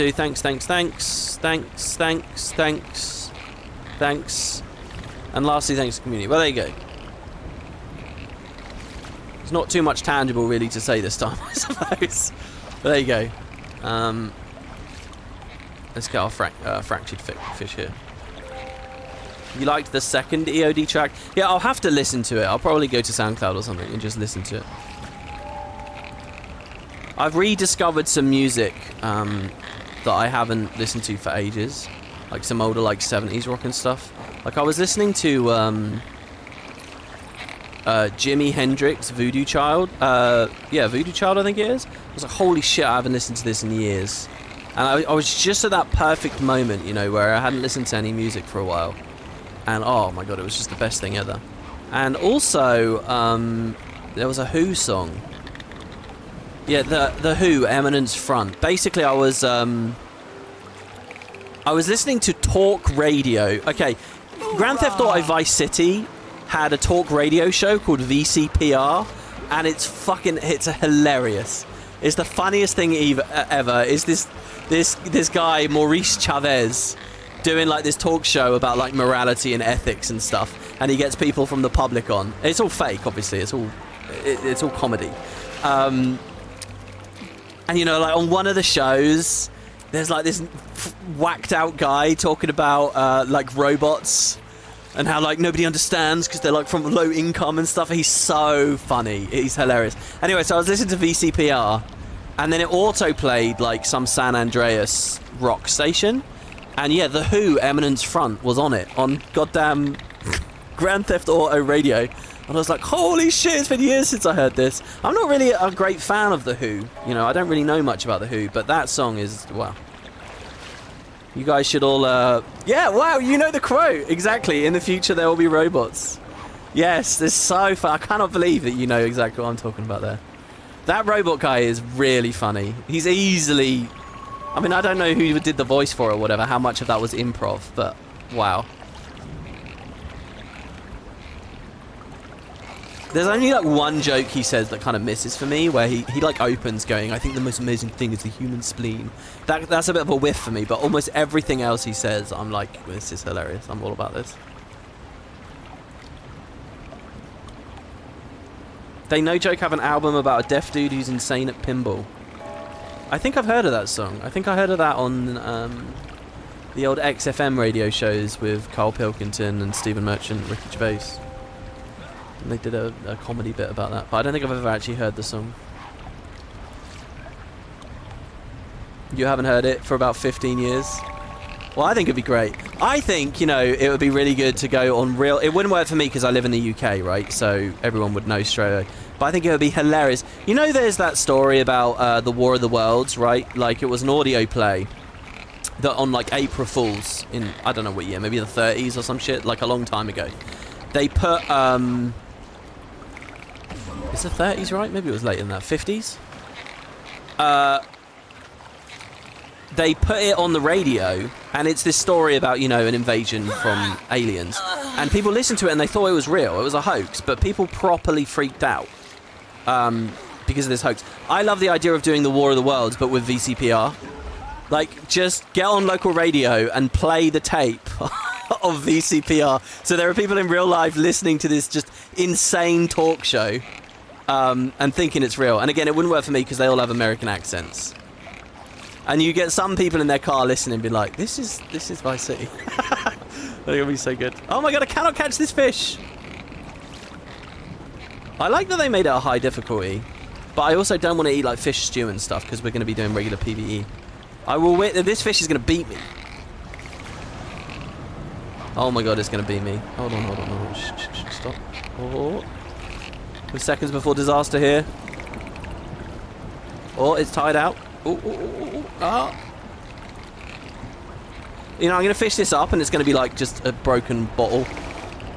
It's going to be a fish-shaped stone. I'm not going to fish it up. I'm going to lose this. I'm going to lose it. No! Alright, it's over. Rip. Probably was not a hoax, was a real invasion. Yeah, you know, I think you've got a good point there. I think you, with comments like that, you give UFO... conversationalists, well, how do we phrase this? Good name, you know. Really show that people believe only the most credible ideas. Alright, I want to read that other engineer's log and then let's move on. Also, let's proc another rift because I'm sure that rift that I procced earlier is no longer there and we need to do rifts. Okay, it's saying up there, so maybe it is still there. Jesus Christ. This is insane. And we got in combat in those 2 seconds. This is the pleasure of Dagger. Where was it? It was like, yeah, there we go. Oh my god, someone's pinged it. Wow, who's this legend? Like, are you ready for another try, old friend? No, it's the meta. We need to do the meta. Oh, the timing is bad. This is bad timing. I believe what's going to happen is we're going to finish this, and then it's going to tell us to do the meta, and the meta's beginning already, which means it's going to overlap very badly. All right, another retired scientist came by the lab today. bringing warnings of the dangers to come if we proceed with the project. It's true that we haven't completely solved the alignment problems, but progress can't be made if we stop and wait to fix every potential issue in advance. When we encounter mistakes, we'll correct them, same as always. Still, some of our investors have expressed their reservations. No matter, the project will go ahead as planned. In a decade, when our Jade mechs have brought the city into a golden age, they'll thank us for not pausing to wait for them to regain their stomachs. This is kind of a nice story, you know, like people ignoring regulation and, you know, doubters and rushing ahead with their developments and their ideas. It's kind of nice to read all this, and it feels quite thrilling and dark and grim, especially in the fallout of the real-life event of the Titan implosion just now. You know, like, that's what I'm thinking when I'm reading that. I'm like, oh god, they're like that guy whose name I forget. Stockton Rich, or whatever the fuck it was. Some, like, insanely ludicrous, like, rich man name. Who, you know, pushed all the regulations and caused this disaster. Same thing, you know, same thing happening here in Tyria. It's a mirror to the real world, guys. Look at that. That's how you know it's high art. They say MMOs can't be high art, but here we have it. Actually, I think that is an interesting discussion. Can MMOs be high art when they have to pander, to a certain degree, always, to the lowest common denominator, so that people actually play the game? Can you really be cutting edge? Can you push the boundaries? Can you do interesting things and find success as an MMO? Can MMOs be high art? You know, I'm not talking like tacky comic book type art. I'm talking about real art. No, obviously I'm joking. Shall we check this island here? I think we're going to have to. Well, let's do the rift that is pointing me to over here. Oh, no, it's back in the city now. Alright, we're going to griffin over to that.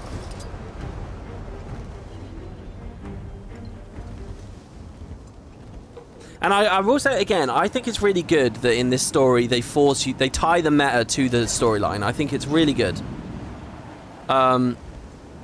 We have to reproc it. I don't know where it is now. It turned off, which might mean another player beat it. No? Look at that. We finally get all the way over there, and now it's telling me to go back the way we came. Oh no, actually, it's one of the fractals we missed. Oh, here we go. Here's the rift. We're at the Skyward Marches, guys, which you may recognize as a Guild Wars 1 map name. And it's deserty here. They picked a good mix of locales, right? They got a snowy place, they got a deserty place, they got a jungly place, they got a classic fantasy place, they got a high-techy place. You know, the variety of environments you experience here are really good. And again, I think if you imagine someone newly coming into Guild Wars 2, and I hope that there are people newly coming to Guild Wars 2 with this expansion, they get a good mix of a lot of stuff here. If they never played the other expansions,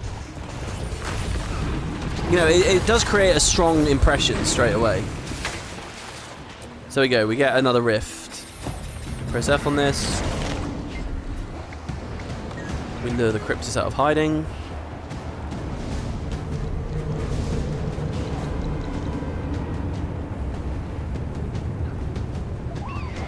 Well, you remember most from Vice City Radio, they played a Michael Jackson song and video killed the radio star. I mean, Vice City's obviously set in the 80s, so they have like a lot of nostalgic 80s stuff. And that really helps with the satire as well. I'm not the biggest Grand Theft Auto fan. I really only played them back during like that era. I've never played 5, for example, or 4. I didn't play 3 either. I've never been to Liberty City. But anyway, like what was quite cool about, and you know, San Andreas is set in the early 90s. By placing it just a little bit historically, they can sort of tongue-in-cheek leverage a lot more stuff, I think, knowing where the real world goes. You know, like, oh, by the way, I've noticed that those, Vice City especially, it seems obsessed with England. England comes up constantly in their radio shows. You know, they're making snide remarks about Margaret Thatcher and stuff, and like, they're talking about England constantly. From like a very American lens of, oh, fuck those guys, yeah, fuck their tea, kind of, you know, hee, boisterous, fuck England kind of thing. But I was amazed how much it came up. And it's funny, because when I was younger and those games came out, I wouldn't have really thought about that, because I didn't really understand the UK's place in the world or whatever. I'd be surprised if the newer games still do that, you know. Oh, it's a Scottish company. Oh, right, of course. Rockstar was based in the UK, right? I forgot that. Rockstar is a UK company, or was? What are they now? Oh, that makes a lot of sense. That's crazy that they would satirize so aggressively American pop culture when they're not even a part of it. Is that true? They're from the UK?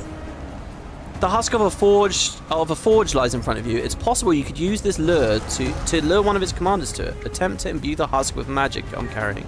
I've never done this. I don't know what this is. Okay, so, but I'll give you guys a the rundown of this fractal. This fractal is also a really cool Elseworld story. This one is what if Balthazar won? And I believe, now I haven't read the dialogue in this, but I've heard reference to it. I believe it's really grim here. This is a world where the commander basically went to do Path of Fire. Everything followed like normal. The commander goes to do Path of Fire, but dies or runs away, I think. I think they just flee. They just become a coward and run off. I don't know exactly what point in the story that's like meant to have happened. I guess Vlas dies like normal or whatever. But this is Balthazar rules. This is Balthazar took over this kind of reality or whatever. Before we go there, let's do this thing. Oh my god, that's high. Wow, that's cool. Hold on, how do we get up there? Holy shit. That's near devastated Garenhof as well. I think we have to do it from the Soaring Eyrie. So we want to go in that direction. So it's south. So I'm going to Griffin, I think. We could climb to the top of Vass's Compassion.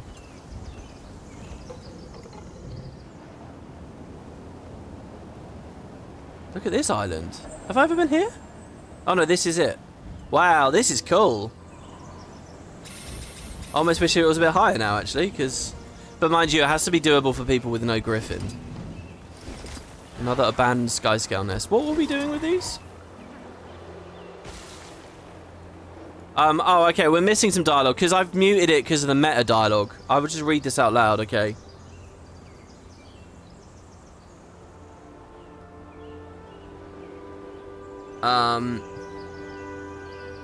The forged officer says, you dare defile Balthazar's chosen, you'll burn for this.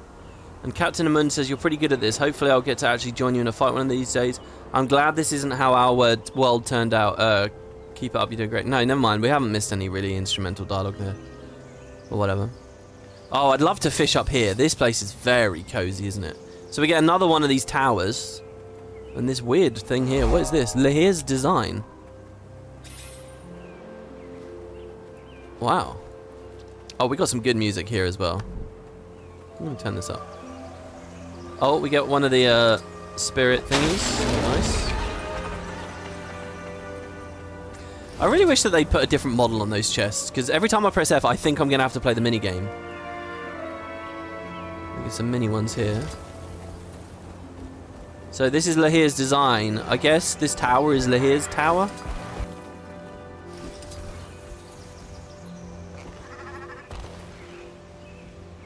And yeah, that's meta dialogue popping above my head right now. Oh, is that it? Really? It's just a POI?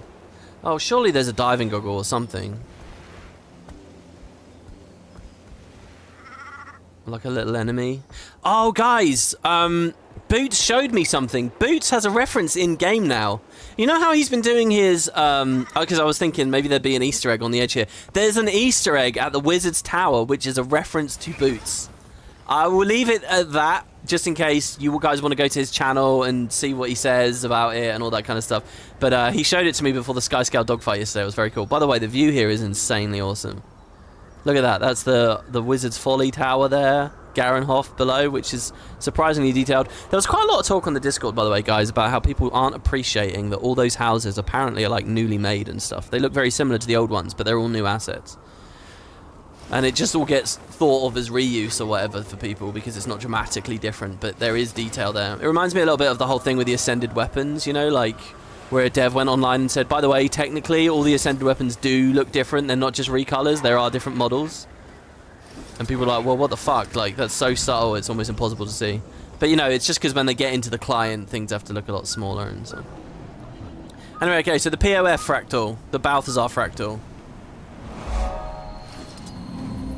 And this is an interesting one to me, because Balthazar's a weird one where he became a bit murderous and rampaging, but it was on this very specific idea of fucking up the Elder Dragons.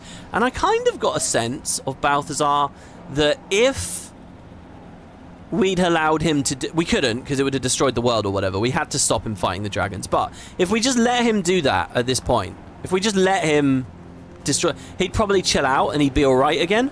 But this fractal kind of suggests he's just a murderous villain through and through. Okay, so here's an event which is a lot like the Hearts, you know, you need to go help people out. I think I have food. Yeah, the music variety here is really good as well, because this is POF music we're hearing now in this little area. We were hearing Maguma music a second ago. But I don't know. I'm not that good on any of this lore because I've not read all the books. I don't really know what all the interactables are. It is funny, the whole POF thing in retrospect, because if it just happened a little bit later when Aurene was a little bit stronger, you know, if Aurene was able to eat Palawa Joko straight away and she'd already like ascended, I mean, I guess a lot more had to happen first. You know, she could have eaten Kraukatoric with Balthazar. Balthazar kills it, she just eats him, and there you go, and then that's it. We could have had Balthazar as an ally. Aurene just follows Balthazar around. He goes to war with the dragon, and then Aurene gobbles the magic up. It could have been a good partnership, but he was just... They turned him into such a mental lunatic, you know, that was so unreasonable that couldn't happen. And that's one of those things, it's like, they really need to explain his characterization more, and that's what I was hoping Secrets of the Obscure would do with more Menzies stuff, Fissure of Woe stuff, you know, announcement of Obsidian Armor, going to another realm and stuff. But now we're hearing that the realm we're going to is Neos, and it's not necessarily the Fissure of Woe and whatnot.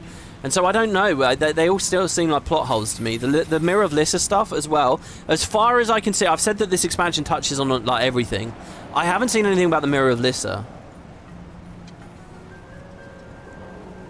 So what is this? The Astral Ward is preparing to transport the Sky Scales to the Western Skyward Marches. Okay.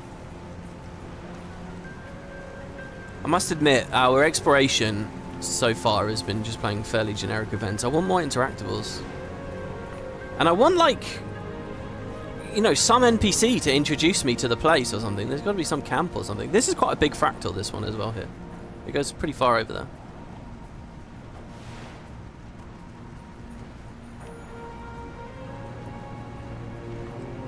Didn't Balthy want the magic for himself, though, to be strong again? I suppose, yeah, so maybe the alliance with Aurene doesn't work. I mean, they can share. They essentially did share, actually.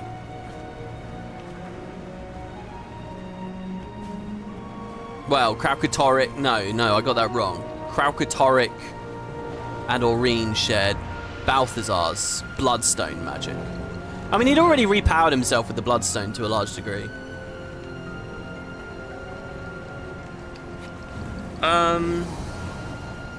Why couldn't we let Balthazar kill Kraukatoric? We did it a year later anyways. Well, because at the time, Aurene wasn't established as this MacGuffin that could purify the magic. Essentially what happened was in Season 3, we really began to realise, oh, killing the dragons is bad. It's fucking up reality. And we need to chill for a second, actually figure out a real solution. And right at that moment, as we realise it's a terrible thing, Balthazar's here and rampaging around and trying to wage war. And baiting Kraukatoric. And so that was the point. Oh, this is a race. I think I have to sign up. Yeah, okay. Oh, shit. Okay, here we go. Oh, the best race music. I really want activities to be on my PvP daily stuff. Because I don't mind doing Sanctum Sprint every day, and I need the achievements and stuff there. And I know what you're thinking, WP just changed the preference, but I likewise, I don't want to do mini dungeons and shit.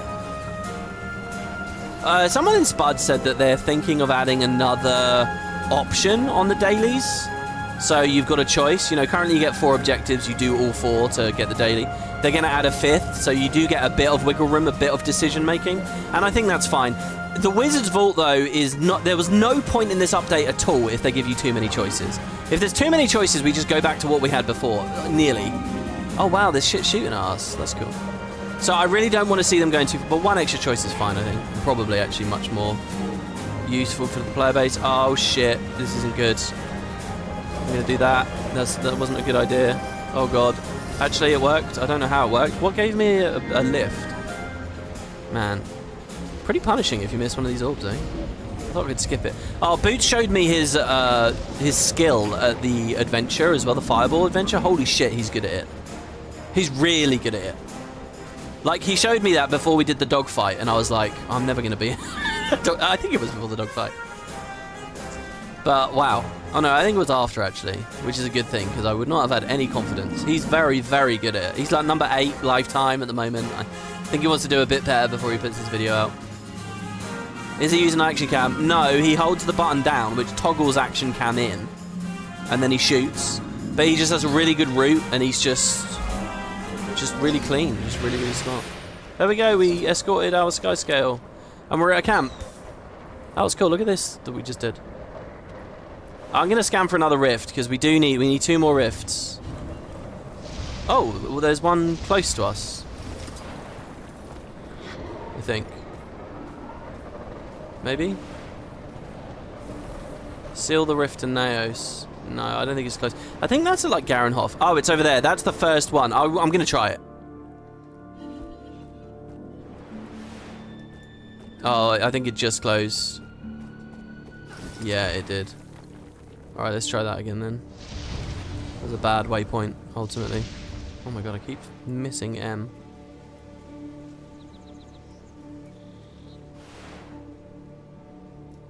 That one says it's like beyond Garenhof maybe or something. I don't know. Let's get back to that camp and maybe do the event on our way because we did go over. Let's raptor our way towards it.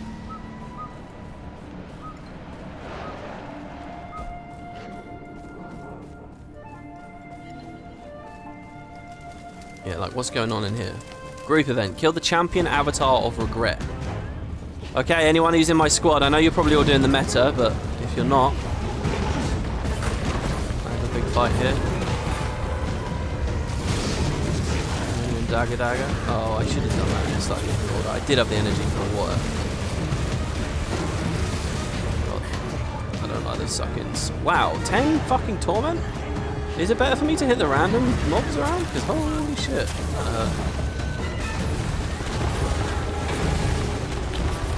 Man, that's really crazy actually. If you put the water field up and you go into Earth, you can blast with the 4, leap with the 5, and leap with the 3. You can heal a lot.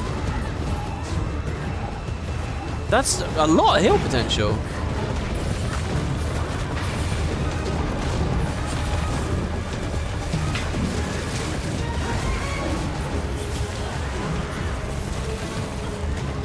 Oh my god, look at that. Oh, I'm probably dead. I have to signet. Ugh, too slow. Too dead. I wasted my Jade bot there because I probably would have rallied on that. I do feel a little bit bad doing this right now because that meta again can fail fairly regularly and I'm kind of siphoning people away from it. Well, not kind of, I mean absolutely. We're going to wait here for a little bit of... do it this way. I don't know, Dagger Catalyst feels a bit rough.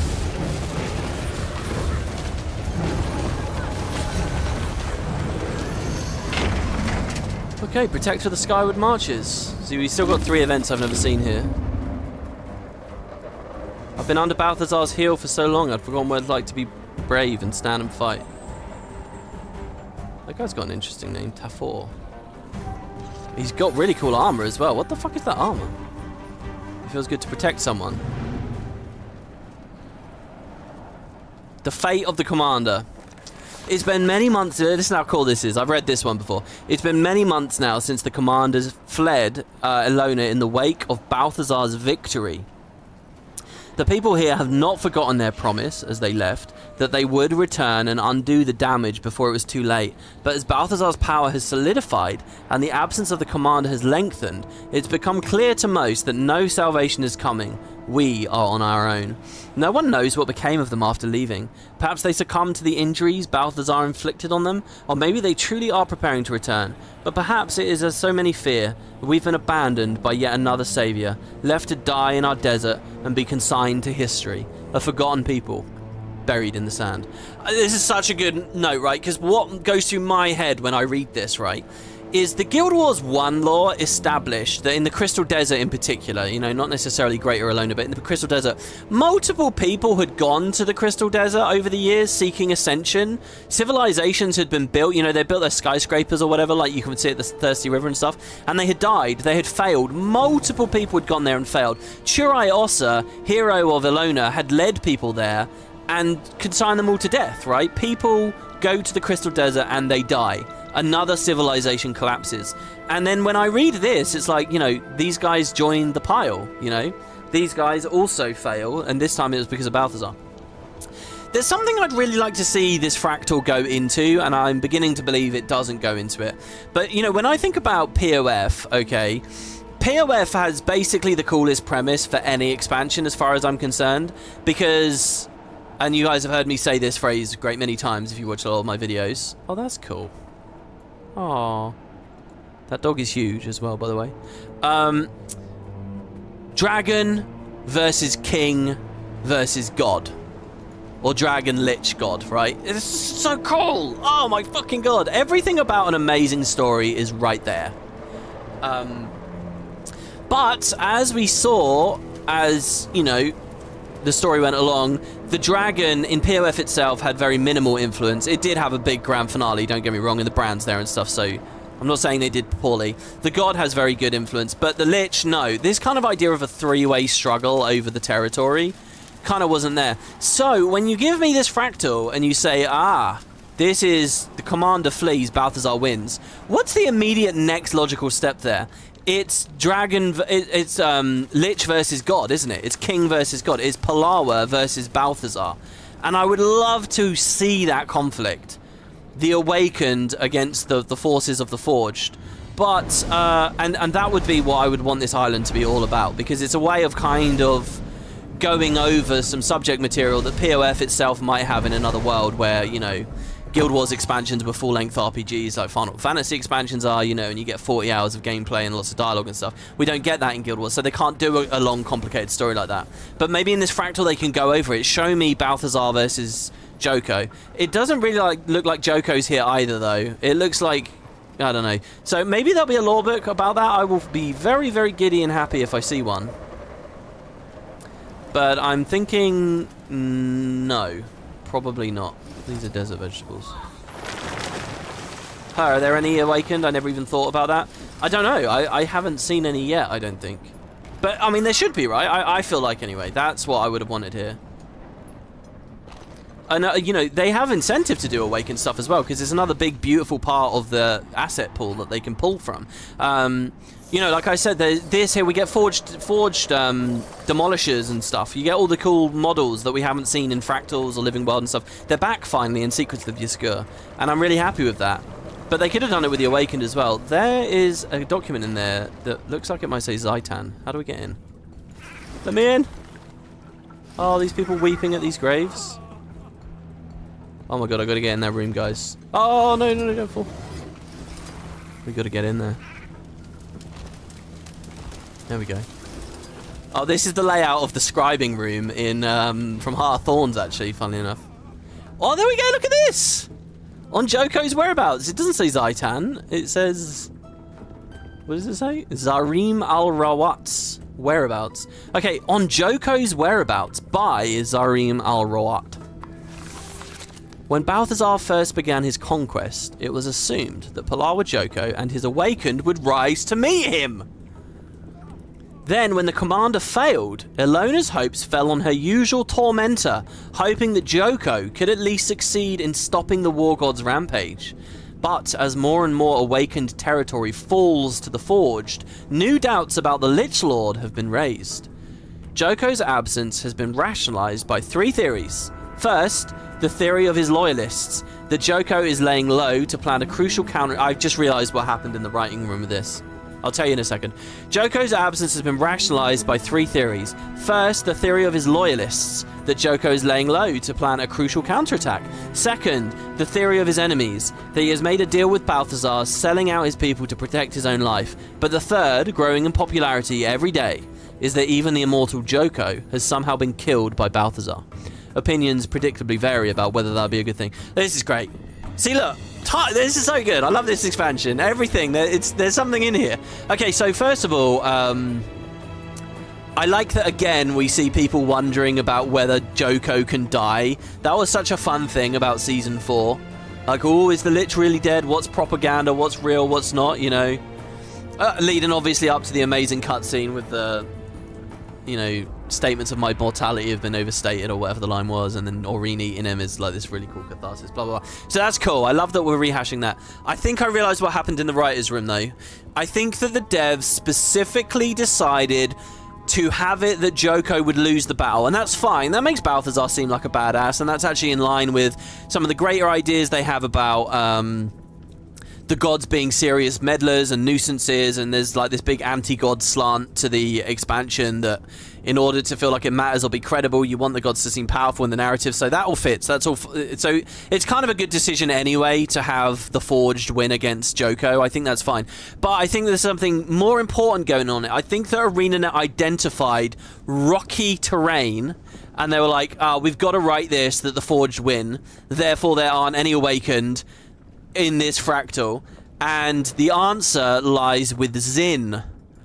Zin is kind of alive again in Ratanovus, isn't he? Zin's fucking back. Now, if you write the story that the Forged versus the Awakened is a conflict, well, you're going to have Joko on this fractal. And just randomly having Joko on this fractal is too big. That's Joko's back alive again, and that's... like, that's like an expansion storyline plot, you know? That's too big. They can't do that. So they wrote it this way. I think that's what happened in the writing room. I think they identified this issue and they were like, fuck man, this is one of those things where we're going to get the community all riled up or whatever about, so do we want to open that door? And I think they thought, look, let's focus on one story at a time. Let's not open that door, all right? Let's not create that headache for ourselves. Let's say that Balthazar wins. But then there's a little wriggle, you know? They've creaked the door open because they've again played around with this idea. Maybe... because I, WoodenPotatoes, when all is said and done, I can still sit here and I can look at you and I can say, hey, maybe Joko is laying low and maybe he has come back via this. You know, and so the door is creaked open, but they've not done it in such a way that emphasizes it. Because you can't have Joko just standing around randomly like Zin would. That would be too much of an anticlimax. Zin, you can get away with it. Joko just standing there that you could press F and talk to, no. Like, if it's a big main character, truly big, there needs to be a lot of focus on it. Just like I believe there will be focus on Logan in Nyos on the next part. Okay, there you go. The meta is done. I can finally bring the dialogue back. What a great book. And am I right or am I right or am I right? On my analysis of the little situation there. Maybe not. It's always supposed to be wrong. Is that a POI or is that... yeah, it is a POI. I like the layout here. It feels very much like the Guildhall. I actually want to move to Spud Guildhall again, guys. I'm in kind of a decorating mood at the moment. I want to make like a magic forest or a cave or a wintry wonderland or something. I don't know. I get such a powerful sense of nostalgia listening to the ambient noises in areas like this, because it makes me think of all those hours quietly scribing away, crafting shit for the Spud Guildhall or just like decorating. It's a simulation though. Is any of this real? Yes, it's real now. It's interior. Zin is back. That is Zin. Zin's alive. He's not our Zin necessarily. He's an alternate Zin. Maybe even more badass cool Zin, but he's fucking there. It's actually such a ludicrously profound thing that the devs have introduced with the Wizards Court doing this, by the way. That they can go anywhere in time. I mean, this was an accident, obviously, a disaster. I'm sure they don't think it's ethical to bring people back to life in this way. Yeah, exactly. Like, there are no limits, really, except that this was predicated on a disaster and they wouldn't want to redo it. You know, I think it's important that somewhere in the expansion they explain, you know, this isn't going to happen again somehow. And it's just potluck what came through and what didn't. Anyway, Anisha's Windmill. I'm hoping, guys, for a really cool comment from one of you, just as we've had a few other times, in the YouTube comments here. of someone saying, hey, this is a random NPC that you can find in Amnoon or something, and they have a windmill now. I don't know, just like we had with that crashed airship before. That made me very happy if I do end up with a comment like that. The Wizard's Tower defenses will reactivate soon. Ooh, will they now? Okay, so that's very good. So it doesn't seem there's too many books, but there are some books.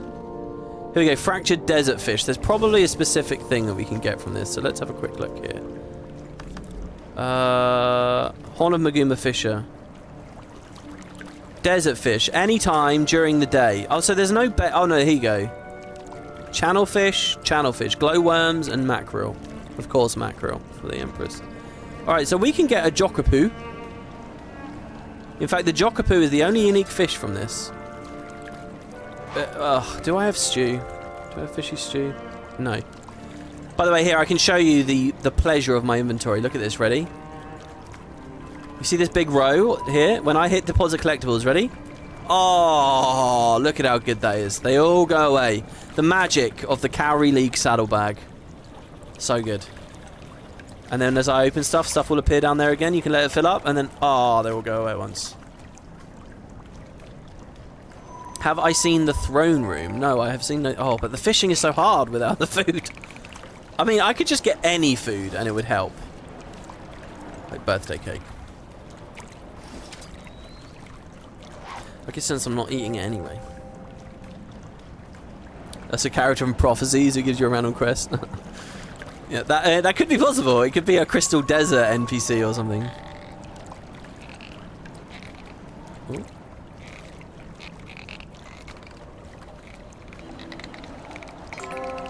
And we get a giant barb. I'll fish up this hole, this warring hole, and then we'll move on.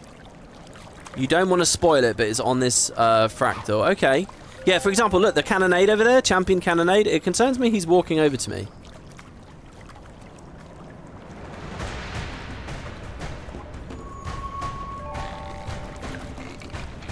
Oh, of course he's walking. Of course. All right, fine, whatever. I don't know if anyone wants to fight this cannonade with me. He has prot, and I have no boon whip. There's the Doesn't he do the fears as well? Isn't that the fear there? Yeah. Release. Holy shit. I should probably kill the sharpshooters and stuff first, because I assume that they won't respawn. Oh my god, I need a better build. This is not a good build, especially not for soloing champions. Holy fuck. Alright, we got an ally. Accelerating. Okay, I thought I updrafted there, but it might have cancelled because I think that fear can go through evades. Let's just try and break the bar as best we can. We're going to use the air elemental actually, because it will help. Oh, what? The fucking cooldown isn't back? I don't remember having used that recently. A ripple in the earth. There we go, break the bar. There's the power. You won't break my shield. Oh, what the fuck? Oh my god. So a champion's not enough. We've also got get sniped, shield bearers, and an elite surfer dude. And the surfer dudes are just awful. But they're not awful, they're just really scary.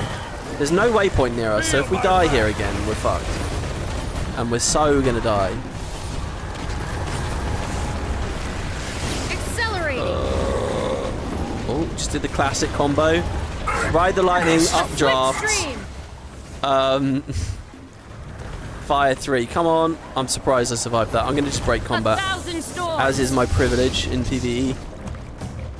And then we go back in. Use that sky scale of yours. Oh, my ally's down. I'll try and rally him. There we go. He's up. Get out of the giant laser beam of doom. See, I don't have evasive arcana either. Okay, we got him to half. We killed all of his lackeys. Accelerating. I think I missed that. A swift stream. We can get our air elemental back. Okay, his thing's broken. Oh, why am I taking so much damage? Okay, I think every 50% he gets a ton of allies. Pain everywhere. Oh, we have a mentor coming to help us. Healthy. Save us, mentor. Come on. Oh, and we have another stream viewer griffining in. Alright, we should be okay now, I think. Kill the shield bearer. It might be good if the shield bearer, like, applies prot around him or whatever, that actually got pulled really far away. An ocean trench. You won't break my shield.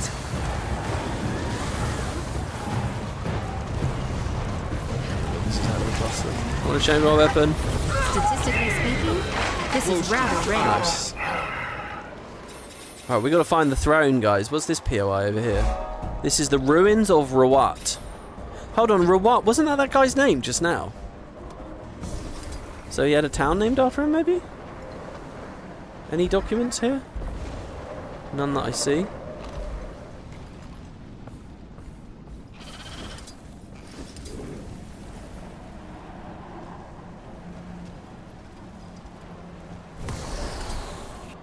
Another vista. The cannonade patrols the entire length, so don't take it personally. Really? I quite like that. I like the long patrols. That's a very Guild Wars 1-y thing as well, you know, like where you get a group of minotaurs spinning in a giant circle or whatever. Doran's homeland. It's time. Oh, Velezquez. Yeah, maybe. Or a Tengu expansion. I think a Tengu expansion and the Dominion of Winds are really dodgy ideas if they can't figure out a way to fit in a new playable race into a mini X-Pack. Mini X-Pack 2 it's like I was asked on like episode 1 of this. This must be the throne, surely, right? The Burning Fortress. It must be in here somewhere. I mean, we've explored most other places. I was asked, hey WP, you know, wait, what were we talking? Oh yeah, you know, how I feel about the future of Guild Wars 2 and the quality of the mini X-Pack and stuff. And I said I can't really tell until we see mini X-Pack 2. And that's what I'm still waiting out for. Will mini X-Pack 2... You know, this mini X-Pack has legendary armor, it has the relic rework, it has the Wizard's Vault.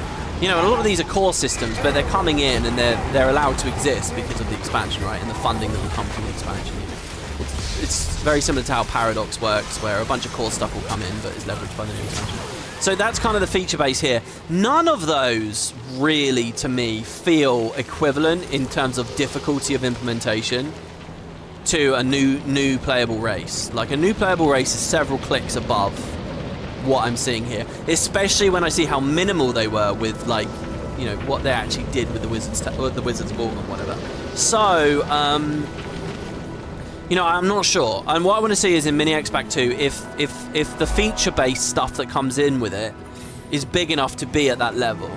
And that's not the only exciting thing they could feasibly do, by the way. They can look back at guild halls. They can look back at a lot of World versus World stuff, like I talked about the Sky Scale thing. They can look at a lot of court area systems. There's a fuck ton of really cool stuff that they could do. They could pair yearly mini X-Packs with. It just depends on what the studio believes it can do, you know. So, okay, so the Throne of Judgment. So is this where Balthazar would sit? And so, is this the Bone Palace? Sort of a weird variation of the Bone Palace? It's weird it's called the Throne of Judgment. Judgment was more of a Doomy, Grenthi type thing, right? Now that guy's sitting on it, and I was like waiting for him to move so that I sit as well. But I don't actually have to wait, do I? Yeah, okay, I thought there might be an achievement. You never know. There's a lot of little, like, hidden little achievements for stuff like that, so... Yeah, is there any lore in here?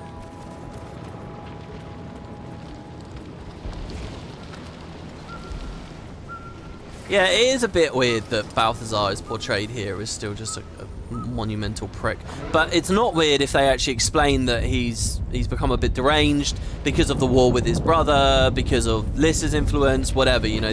There is a story to tell. There is clearly a story to tell. And I'd like to see it be done. Right, so what's over there? What's that fractal?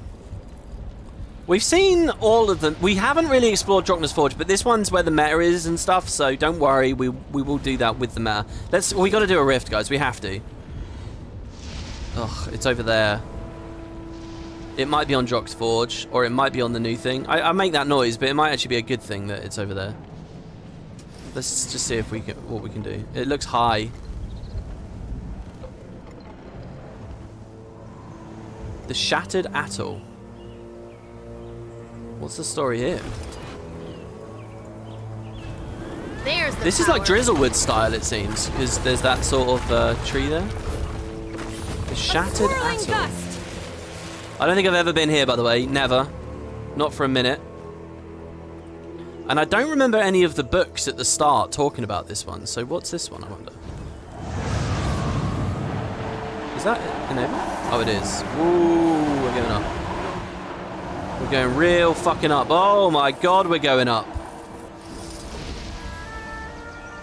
How do we get even... Oh, we're so close. Can we land on this ridge, maybe? We can land on that ridge. There you go. Updraft generator here. Oh my god. Whoa, this is not what I was expecting.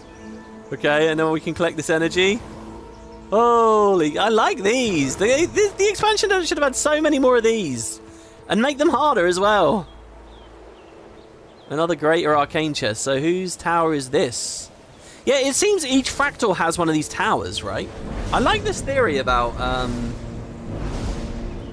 these are like channeling some part of their existence into them. They're seeding them with life or something. This one doesn't have a POI. That's weird. Does that mean... Oh no, it does have a POI. I was going to say, does that mean they didn't have enough lore to sustain the number of towers? Oh, this is Mabon's resolve. This is Mabon's one. Does each character have multiple maybe as well? Does Mabon have a Mabon's sacrifice and a Mabon's resolve and a Mabon's constitution or whatever? I don't know. Another word for resolve there. There's another abandoned sky scanner. Is this an achievement for me to press F on all of these? There's nothing there. And there's the Wizard's Tower. We're getting closer. I like this. We're slowly getting closer. You know, my like pet project MMO game thing, it's a 2D, it's a side scroller, right? And one thing that I really have like a lot of emphasis on is that in the background art, you know, each time you hit a new screen, you feel like you're progressing in a 3D environment somewhat, because like you have something in the background that looks very small, and then on the next screen it's a bit closer, and on the next screen it's closer. And I'm kind of getting that vibe from the Wizard's Tower here, you know, as this is going along, we're getting closer and closer and closer to it. And it's really cool to look at that there and be like, wow, I can actually go in that. I can fully explore it, you know. And it does look a bit tweaked from original, but whatever. So is that it up there? I don't know. What's going on? Whose ruins are these then? We had Exalted ruins before. This feels like Crichton ruins or something. Primeval fighters. The derelict ruins. So it's like a ghost area. Sky scales for beginners, in quotes. We get crazy combat music here apparently. Partnering with and flying your sky scale is a dance that requires utmost care. As your instructor will surely share with you, success requires patience, concentration, and most critically, pure willpower. Before you take flight in the skies above the archipelago, commit these 5 principles to heart. 1. Keep the manual in your personal times. Use gentle motions and movements when directing your sky scale. There's no need to sever a scale from the noble beast's body, because the need to turn slips your mind. Number 3. Observe all posted height restrictions and flying debris warnings. Number 4. While accelerating might be fun, braking could save your life. You can tell your sky scale to slow down by the rest of the manual appears to have been torn out by an animal.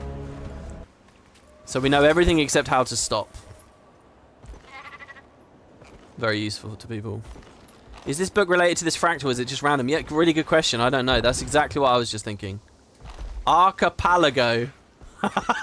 Guys, listen, the word's going to come up a lot in this expansion, and it's just one of those things, alright? I have, like, old man brain. I've got just, like, this mental block. It's been there since I was 10 years old, alright? I can't say the word. My instinct is always wrong. And then it's like, I learn, okay, so just say the thing that's not your instinct. But eventually one day that swaps, you see? And then I start messing up anyway, because now my instinct is correct, but I'm telling myself my instinct is wrong. Okay, so it's not going to happen, all right? It's the archipelago. Commune.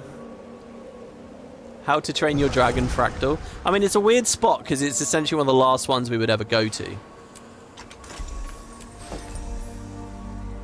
So, yeah. Primeval fighters. I mean, what is this? When I read the word primeval, it always makes me think of a loner. You know, because of the ancient dynasties or whatever. Primeval armor and so on. I mean, it's not the tomb of the primeval kings. It's all Crystal Desert, Alona kind of lore. But, You know, that doesn't necessarily mean it's got anything to do with a loner. This is just a really peculiar, strange little fractal island, you know? With a bizarre setting in the middle of...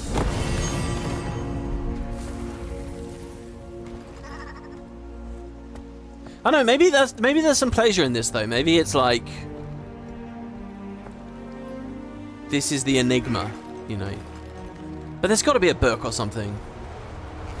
If there's no book or anything, this isn't very good. This just feels like total filler, and I'm pretty disappointed. Why is my mastery appearing from over there? Surely there's something. Maybe we kneel at a ruin. Maybe a dynamic event appears only at night or something. It is night. Perhaps a spirit of a graveyard. Maybe in one of these. Anyone got any tips in the comments? What a weird island. The Shattered Atoll. I want to know. And it's connected to Mabon. I mean, I don't think the specific member of the Wizard's Court really has much to do with the subject material of the fractal. Or maybe it does. Maybe the Wizard's Court member decides this one's worth study, I will invest into it. This is the world versus world fractal. And it's just devoid of content, yeah? It's very fitting. Oh, that, again, that's a mini X-Pack thing. I should do a video on that, which is just, okay, here are the things I think mini X-Pack should come paired with. And we definitely should have a mini X-Pack with the third Borderland. I mean, really now. Maybe they don't want to do that until alliances are fully in and they're like really proud of the infrastructure and everything's working, you know. And since it wasn't going to be ready for Secrets of the Obscure, there's no need to do it. But maybe the next mini X-Pack, that's like a big thing.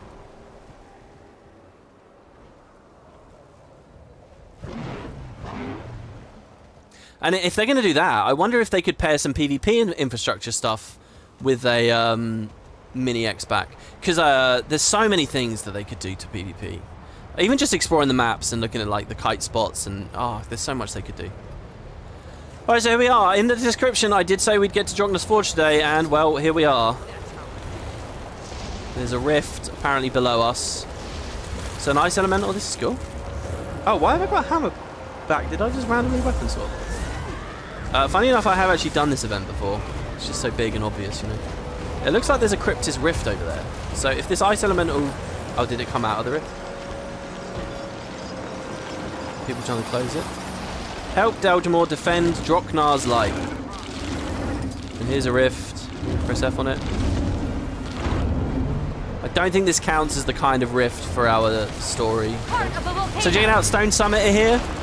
This one is really good, okay? It is, the layout is exactly like Guild Wars 1's Droknars Forge, including like some hidden achievements some of you guys told me about, and I will be showing off. Well, not the dinging. Oh no, yeah, I don't think I dinged it. I think I've held off so you guys can see it here. Oh my god, there's so many events overlapping right now though. The marked area, press F. I hope this counts. No, it doesn't count. Summit forged a monstrous bargain, costing their souls. But they haven't beaten us yet. Thanks to you. I won't forget what you did here today. Again, I don't know whether these NPC names you'll find in Guild Wars 1. Runwinder here, though. Look at that back piece. Or is that a shield? That's crazy. They really did a lot with the dwarf character models in this. You know, obviously Lahir, but all these guys, they all feel really good. Talking about if they were actually able to add races, dwarves would have fit quite well with this X-Pack. So here's a reserve arsenal. We can't go in there. There's another event. We might as well do this. Find and stabilize condensed magic. Grab a magic stabilizing kit from a surveyor brig and stabilize ambient magic. So here's the monument to King Jarlath's Ironhammer. It's the statue, and it's right there in Guild Wars 1. Use this skill to reveal. Well, match the color sequence. It's giving me tips about skills that I don't actually have. Alright, that said yellow, red. I missed the first one. I'm going to guess it was blue. It wasn't blue. You really don't want that magic any less stable.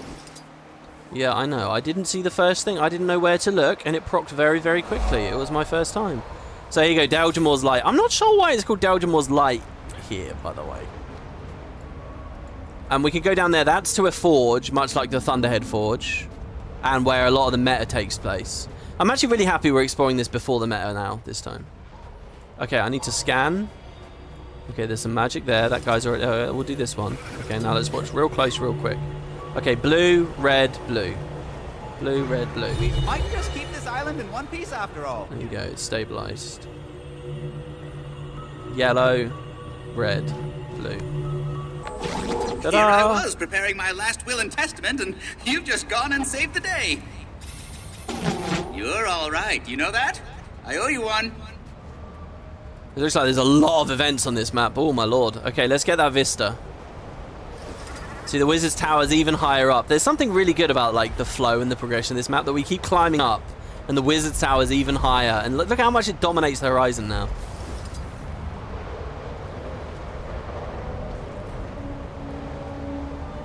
Oh look, and they play... Is this Guild Wars 1 music? No, I think this is Guild Wars 2 Shiver Peak music. It would have been really good if they played like the Tasker's Demise music or something. We were talking about nostalgic Guild Wars songs, and someone said that there's a specific like Shiver Peaks one that always sends them straight back. Yeah, that would have been good if they put on the Vista there. But yeah, so it's Drok's Forge, and you know, so this was the capital city. I already did that whole conversation in part 1. I know it was a couple of hours ago now if you're watching in playlist view, but hopefully you remember everything I said. When I first came here on my you know, my just casual starting run, this was the cool thing, right? Here, where that's ice sheet, this is like in Guild Wars 1, the outpost, you could walk here, okay? And when you beat the game, when you finish the final mission, Hell's Precipice, you load it out right here. This was essentially where Guild Wars 1 ended, right here. And King Jarlath's Ironhammer was standing in front of you, and maybe someone else, I think. But like once you beat the mission, and then you were in like a post-game instance, and when you left the instance, you were here. And so from here, a Guild Wars 1 player, in theory, can orient themselves to know where the statue of Glint was.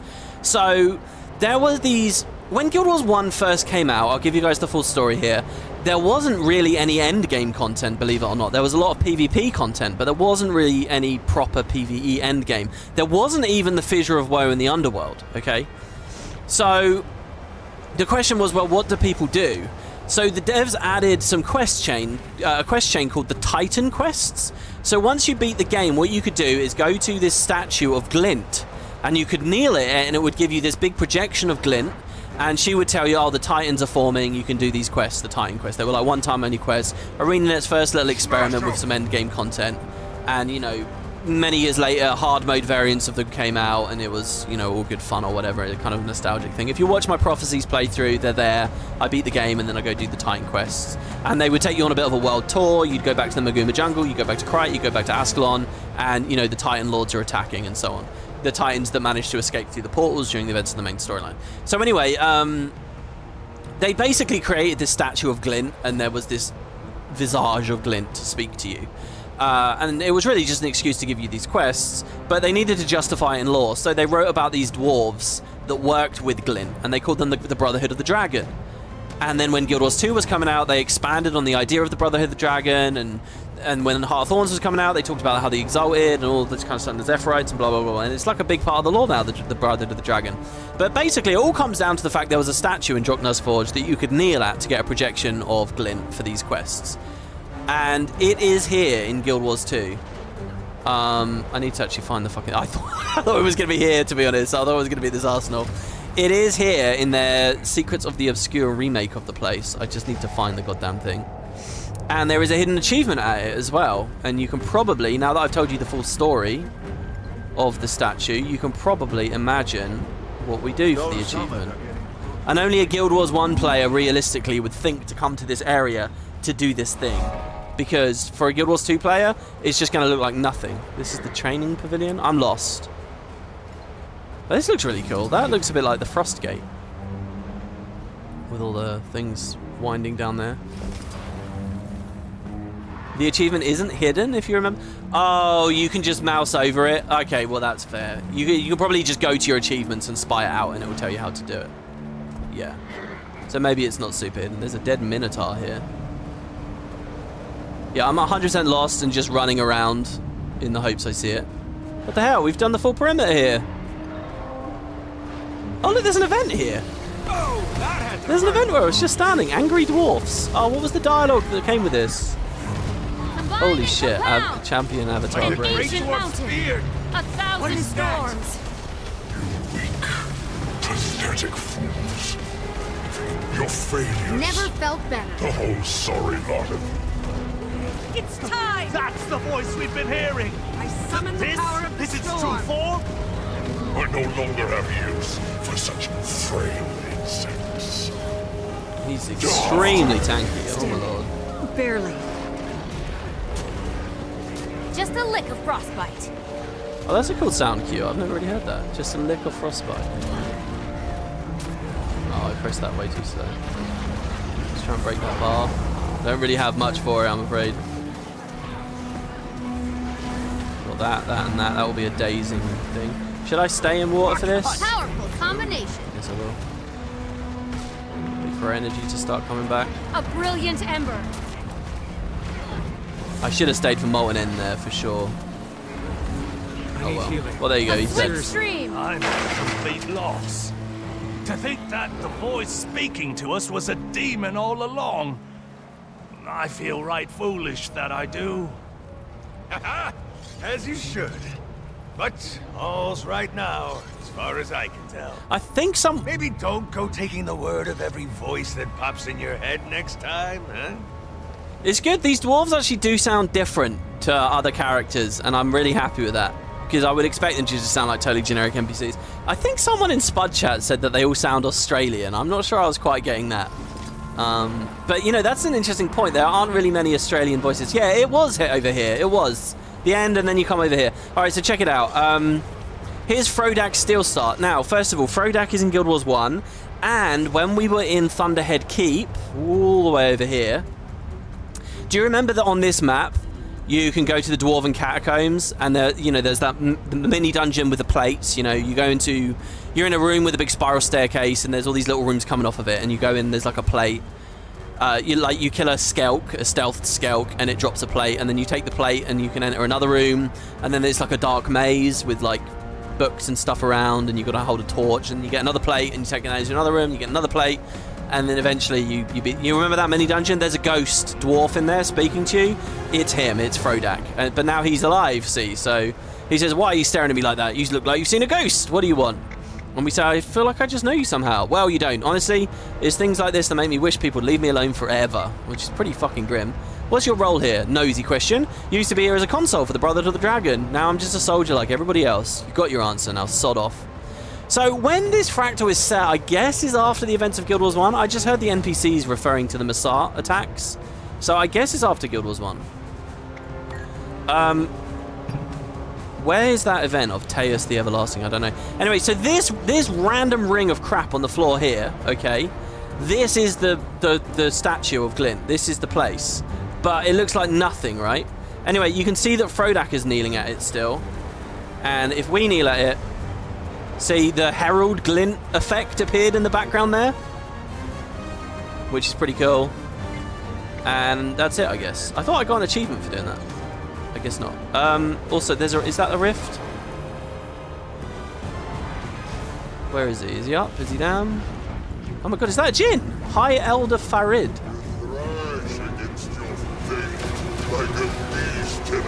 Rage at maximum. Your world belongs to us. An ancient mountain. Fighting it. I suppose this is the event that takes place at the Shattered Atoll, and we missed it. Lighter, faster. We will see this stuff on this series, guys, because, you know, there are achievements to participate in each one, so... I mean, technically we participated here, but we didn't see the start of the story, so maybe we will miss content. Oh my god, I'm still in combat from that torment. I guess there was no need for me to panic or anything there. But yeah, a really cool Easter egg and an achievement, and, you know... Cannot be quelled.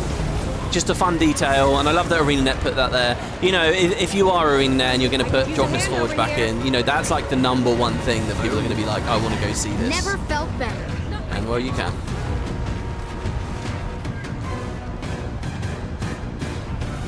I'm curious about this Jinn. Teach me about this Jinn in the ward. Oh wow, we're going up even higher? Coward, please. We must pursue him. Yes, we are pursuing him. He's very low now.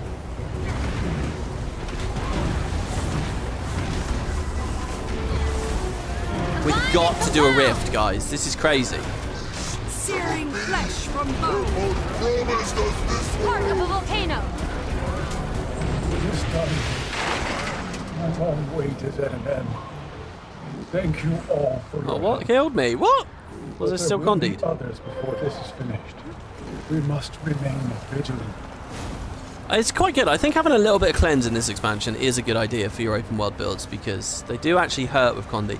It's like, you know, there's a common problem with ArenaNet where they'll put condition damage on mobs but not condition damage the stat. So they'll apply like 20 burn to you, but it won't do any damage because they have no condition damage. I mean, 20 burn would do damage, let's be real. But it feels like in this expansion they do actually do that, so that's nice. Yeah, I don't know. I don't know what the story was there. I really don't know. Oh my god, the elemental's back. These are rotating quick. Holy shit. We can train our mastery now that we've done that, by the way. Let's get rage at maximum.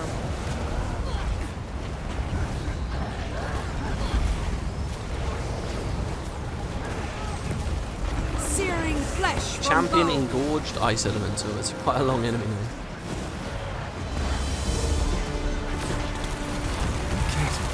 Breathe.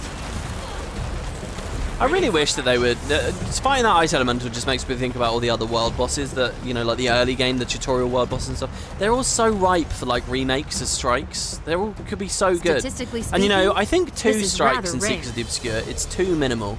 The strikes are really easy. It's just so minimal. I think if they did 2 new strikes, but also 2 strikes that are remakes of existing content, i.e. hopefully a bit easier to do, because they can reuse animations and models and all that kind of stuff. I think that'd be really good. But hey. Whitman's Ice Shelf. This is, I guess, a reference to the explorable area, Whitman's Folly. I kind of don't like moments like that in Guild Wars 2 because Guild Wars 1 felt really big. Movement speed was slow, the way that the maps intersected with one another and you're limited, you know, you can jump and stuff. It really gave the impression of a very big and very immersive, beautiful world. Guild Wars 2's never really been able to get that, so I don't like when I'm an inch away from Drok's Forge and suddenly apparently in Whitman's Folly. It might technically be true that we've travelled enough distance for it, but it just doesn't feel right, you know. It's like in my mind, that's an afternoon's travel. You know, for the in-world universe, but in-game it's now like 6 seconds. Esme's Overlook. Esme, I recognise that for some reason. Is that a dwarf? Is that a human explorer to the area? Someone that was at Sori's Furnace, maybe? I don't know. Any documents? Oh, here we go. There's a rift here.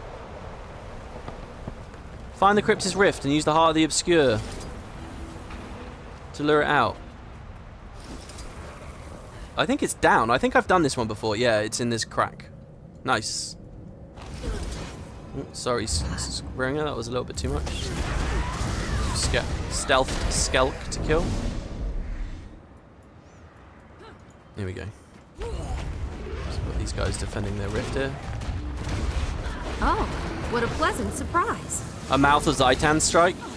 Wow, I mean, you're going to say the Mouth of Zaitan? Let's just say Zaitan, yeah? I mean, Christ. A Glory of Tyria 10, man. It is the ultimate content. I will never stop talking about it. Come on, you got the whole ship you can use, you know? Defend the cannon sections. Oh, so good.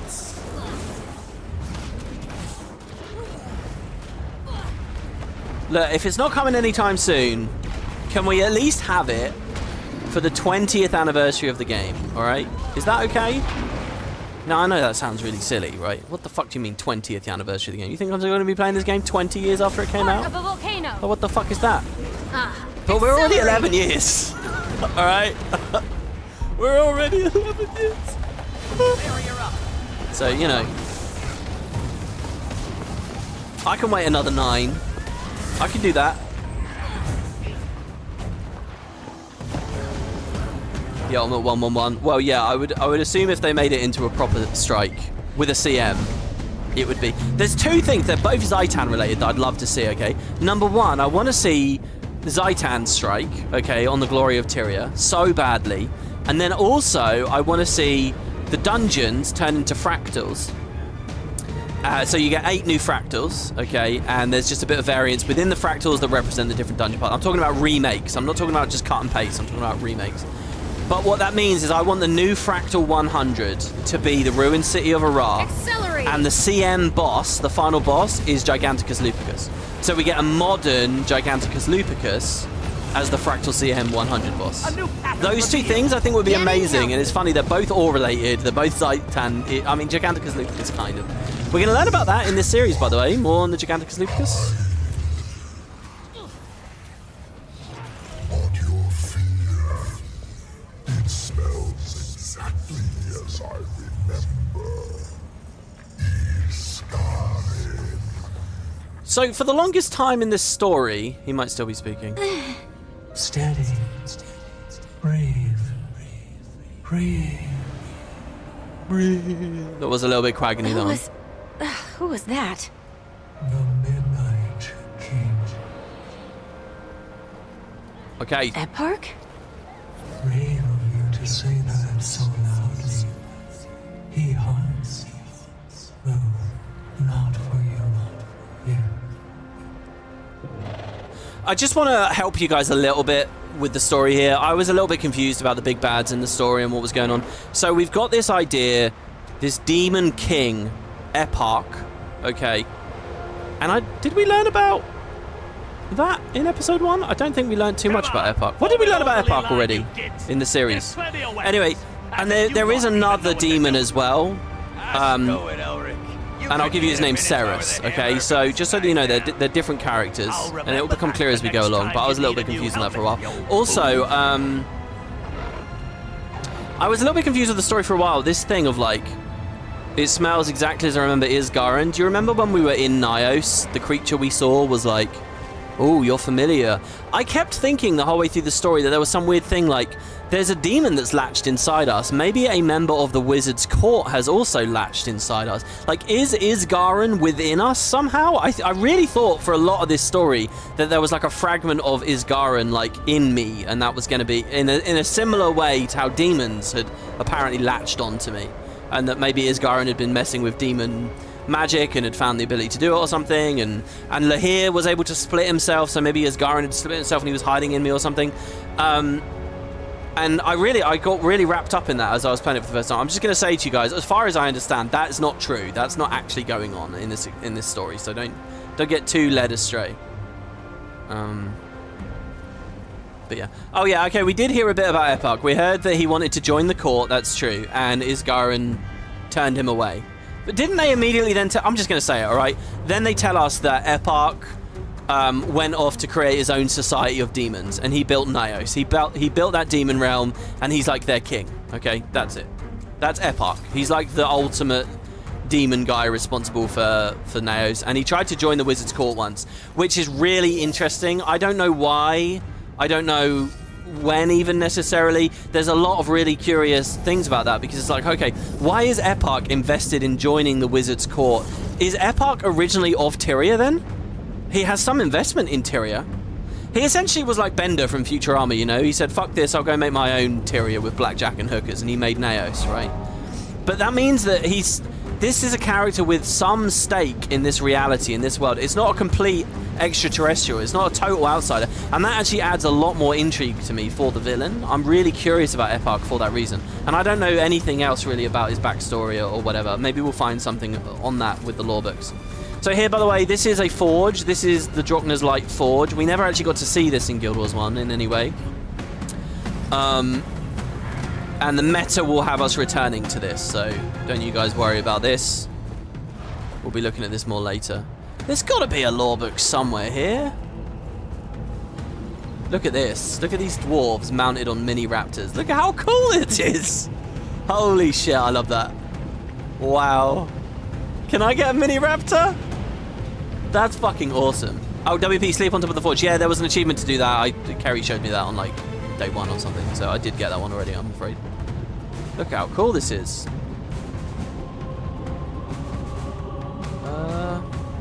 Yeah, I don't know. Let's go back upstairs, I guess.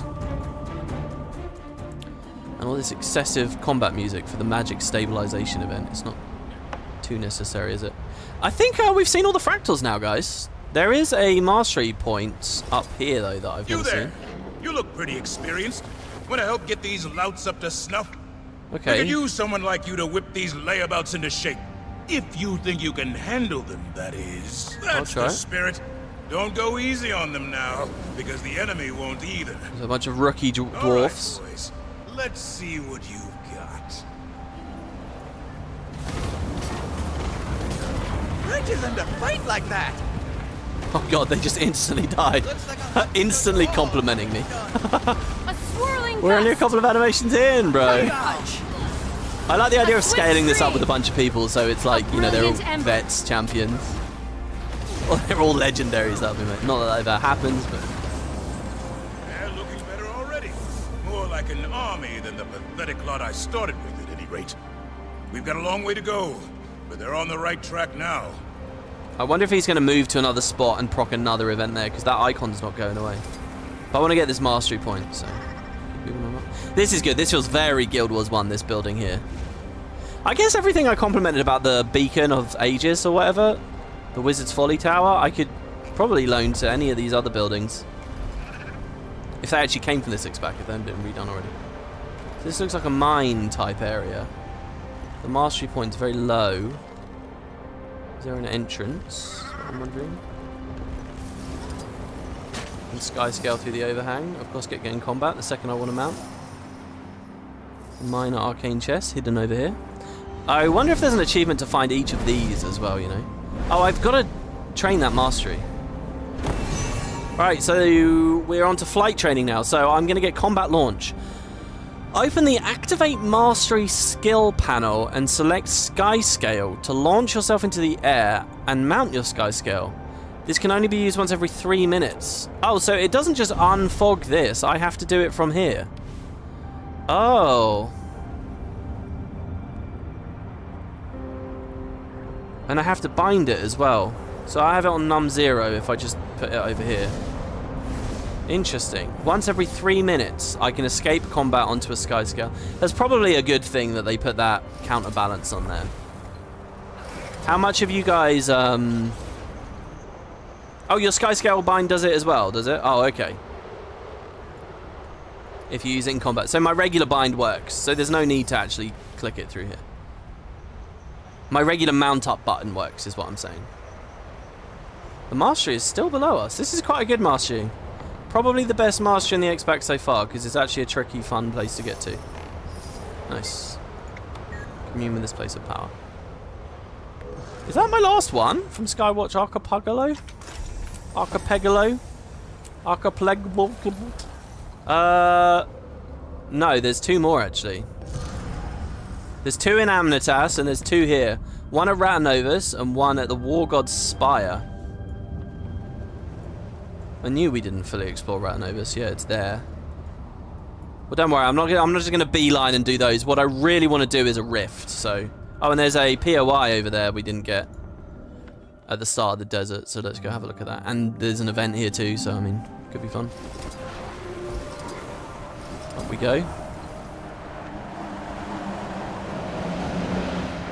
You think Pathos' presence allows us to spy on some of the whispers sent by demons to other persons? Oh, you think? Oh, this event is just the Heal the Sky Scales event again, which is nice. I feel very mean for ignoring that, but we've got to scan for some rifts here, guys. This is behind us that way. That's a long flight. There are updrafts. Probably should have griffined. Oh, God. Probably best away point. I actually can see the rift. That's amazing. Look, you can see it. It's just an Eye of Sauron on the horizon. I think we'll make it. No. Come on, Sky Scale. You can do it. Ah, beautiful. The thing is, I've got to get there quick. The Avatar of Despair is dying. I should have griffined. We would have made it if I griffined. Seal the rift and knives. I gotta press F on that. Okay, we're pressing F. Does that count? No, I don't think we got credit for that. Ow, that's annoying. Come on, I was right there. We're right next to the mastery point now, so I mean, screw it. Let's go get it. It says it's low. Still low, still low, still low, still... Oh my god, wow, this one's pretty cool. Yeah, alright. Holy crap. See the Garanhof storm there?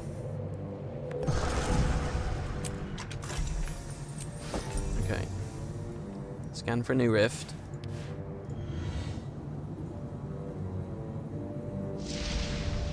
Well, the animation didn't come on for a while there, so I was scared that there wasn't going to be one. It's right back to where we were. Like, almost directly back to where we were. Oh no, it's continuing along. Oh, okay, I assume it's this red circle. Shall we roller beetle? Roller beetling against the desert dunes just feels, you know, it just fits. What is this, by the way? We didn't climb on that. Oh, the other mastery point was in the throne room.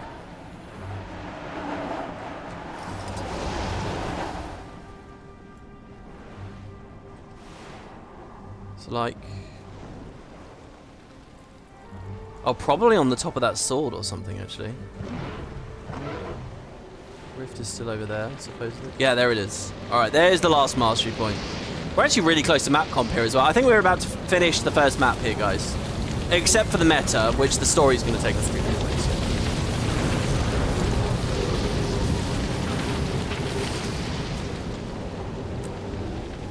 I still wish that the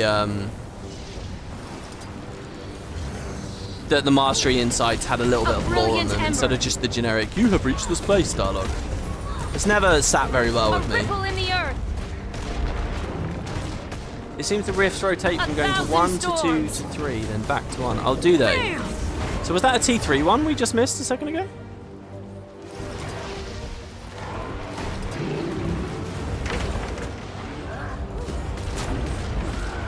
Synergy is beautiful.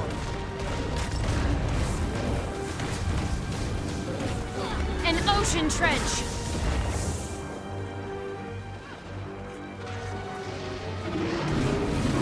A brilliant ember. Rotor Beetle was the best mount, and this should just have Sky Islands with Hot Wheels ramps to get around. A ripple yeah, in the earth. I don't know. There's something really cool about the idea of this. Like, I love the art here with this sand dune. You know, it's like sand dunes. There's some word for sand dune. What is it? Does anyone know? It's like an Arabic word. It's a really cool word.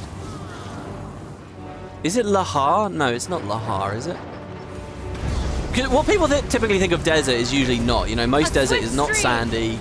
And the big dune things, they're like specific phenomena only in very certain areas, you know. They're not actually that common. They're obviously incredible when you're at them. But anyway, they're such massive size, and thinking about things like that way up in the sky, it's, you know, when you think about Guild Wars and like the story, not the engine's representation of the story, but the actual story, it's such a cool fantasy idea, you know, of these sand dunes way up in the sky, these massive fucking things, just lifted way up there. And I kind of get that sense when I look at the world map. And the idea of like rolling a roller beetle around on them is very cool. But in practice, in engine, we don't get to enjoy it that much because there's not that much space. Do we know if a copy of Balthazar is here? Well, I haven't seen one. It would be quite cool if each of these really important islands had their own metas, and you know, Balthazar could have been a part of it or something, maybe. Joko even, as we were talking about earlier. But Good news, Commander! Gladium caught Lear's trail! Well, bad Lear's trail. Meet Skrit at the Beacon of Ages, and we'll build a plan. okay, so it's just Lear. We don't do it as two... Someone did leave a YouTube comment saying, hey WP, don't do it Lahir, just do it Lear. But I swear I've heard them say Lahir. Whatever. Anyway, so there they say bad Lear. I wasn't aware that one of the facets was bad and the other was good. Is it basically one of them's demon possessed? Is that the idea? And that's the bad facet? Well, it feels quite cozy coming back here now, doesn't it? I like how dark this room looked before we walked in. Wait, where are we going? The infirmary or? Hello, Mabon. You haven't updated, have you, by any chance? No. Frode and Uno are inside. Yeah, thank you. Hello. Commander, just in time for Urchik's battle plan. Maban and Goodlear are working to unlock the Wizard's Tower, Maban has requested the commander's assistance. Once Maban and Goodlear have forged a key, we can access the wizard's tower. Right, Glade. That's where we think Bad Lear is hiding. How he got in, Skrit does not know. You know and I will hold the line here in the interim, but we'll join you when it's time to recapture the tower. How does that sound to you, Commander? I still have a lot to learn about, well, all of this. But I'll join you in that fight. Oh, Urchik is honored. Already the Astral Ward. I'll let Maban know that we're moving. Anything come from that distress call, Dagda? Did you hear about Alm? No. What happened? Taken over by one of the beasts. Stuck a knife into his thigh during supper. Got there before he could cut anyone's throat. Almost did, though. They had him cornered for an hour before we got there. I took him to the Beacon of Ages. He'll stay behind a locked door until we know if he's going to be a problem. Probably for the best, so long as he can't hurt himself. And that's why we need to be careful. So there's a lot of Commander, you can use your expertise on the front line. Lear and I will be waiting for you. Okay, there's a lot of like don't you? We don't really see people go mad from demon possession much, but yeah, I don't know who this character is. We never really see him. Orm, but they've got him locked away now. Stuck a knife into his own thigh.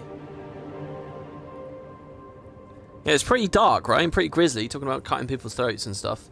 Yeah, so obviously people are being affected. Hopefully not us too much. Unfortunately, I don't really get to click on anyone. I hope you don't mind my asking, but I've never met a Skrit as brainy as Urchik. Neither has Skrit. When Urchik was smaller, Skrit was caught in an Asuran trap. Bright, sparkling. They did some experiments, and suddenly, Skrit knew a bunch of synonyms for shiny. Urchik couldn't scamper with the others like before, so Skrit looked for a new home. Right here, with Blade. Why is there such a delay on that last line? Make me think I can speak, and then no.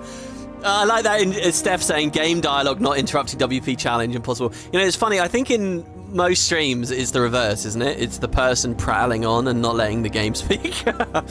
And maybe I do that as well. Okay, I gotta say, guys, when I heard this conversation, I was instantly like, holy fuck, that's a reference. I know exactly what that reference is. I just want to say, I haven't seen anyone in Spud chat talking about this. I haven't seen on the Discord. I haven't seen anything about it. But I'm convinced I'm right. I'm convinced that this is a direct reference, and it's only a small fun thing. But what she just said, or he, I don't know, it's the Metrica Province heart, guys. Right? It's the, where are we? Let me get here. It's this. The Brill Alliance labs. Remember this lab? They're like taking Skrit and like experimenting on them and learning about like whether they can make them smarter, and sometimes you press F on them and they're like super intelligent and stuff. I'm sure that it's the Brill Alliance heart. I'm sure that this Urchik was at the Brill Alliance heart. That's totally what I think it is. And you got to remember as well, it's canonically been like 10 years now since we were there. So that's someone's backstory. It's funny to think that there was like a younger List just wandering around in the background of this like big moment for Urchik. I think that's great, and yeah, if that is a thing that the writers did, when they look at just little areas of Corteria, and suddenly it's like, oh yeah, that we can fold that into the story. That's so cohesive and cool, you know. And I think that that's exactly the kind of thing that I want to see all over the place. For the other expansions. That's one of the things that makes me feel like I'm in safe hands again. You know, I use that phrase. The only downside here is this is a very early heart, so I imagine a lot of people know this one. Give me something really fucking obscure, all right? Show me that you fell in love with this heart, you know, or whatever, and write something about that. But yeah, I'm sure that's Brill Alliance. It's got to be. To be honest, this is the first time Lear has split in two for one of his halves to run away. It's quite frustrating if script can be open. Sounds frustrating. I'd love to know more about the ability, though. Oh, of course, Urchik would love to better educate the commander on all things Astral Ward. A few of the wizards have some mystical powers that set them apart from the rest, and Lahir's allows him to split his consciousness in two? Correct, just as Dagda channels the stars, Isgarin and Waiting Sorrow form the fractals together. Mabon, we already read this on the previous part. So yeah, anyway, let's go. Now, I've never seen this number 5, the missing facet. When I played before, the meta was already going, and so I kind of, I guess maybe I missed a bit of the story. It was like perfect timing, basically, for me on my very first playthrough. The meta was just triggering just as I got this thing, and then away I went. So I don't ever remember actually coming to press F on this. Oh, it's an instance. Number 5, the missing facet.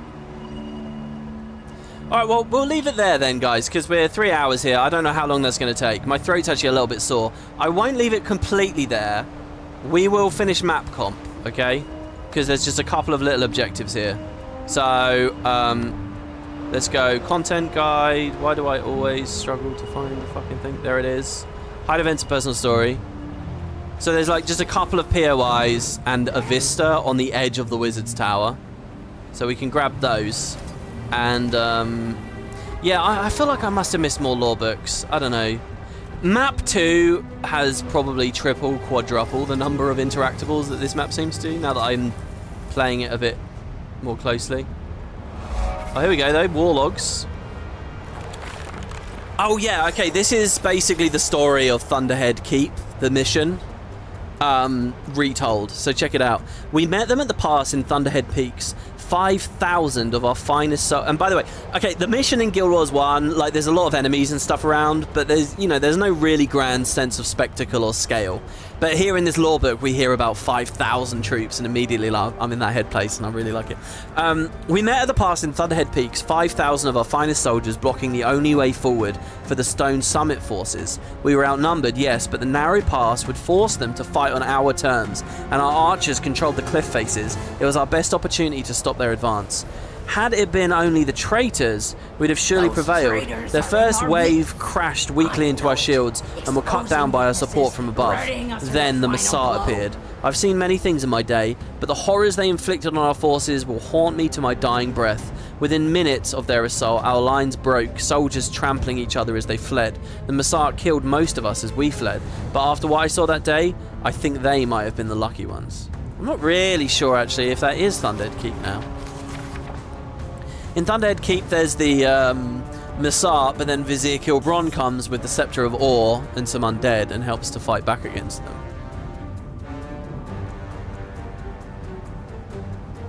The Massar killed most of us. But after what I saw that day, I think those who were killed might have been the lucky ones. So I don't know, actually. What do we think that's referring to? Something specific to this Fractal's history? Something that doesn't directly correlate with real-world Tyria? Why have we got crazy combat music? I'm not in range of any event. The meta's not going on. Nothing is happening right now.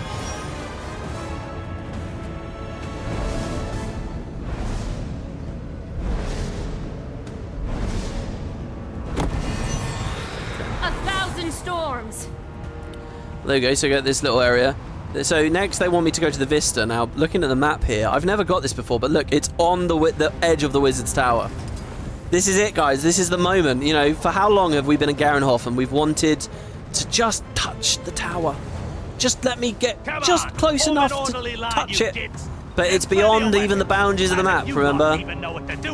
And here we have one last big climbing sequence. I'm going to do this instead of the updrafts. Because I'm cool like that. Next time you need a new helmet, you old fool.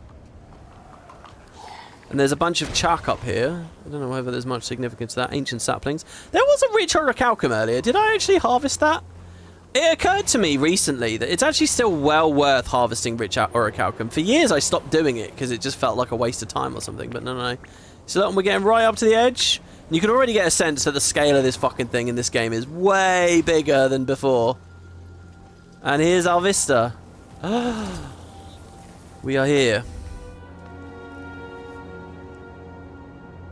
Oh man, I should have got the other POI. This would be such a good ending to the episode, wouldn't it?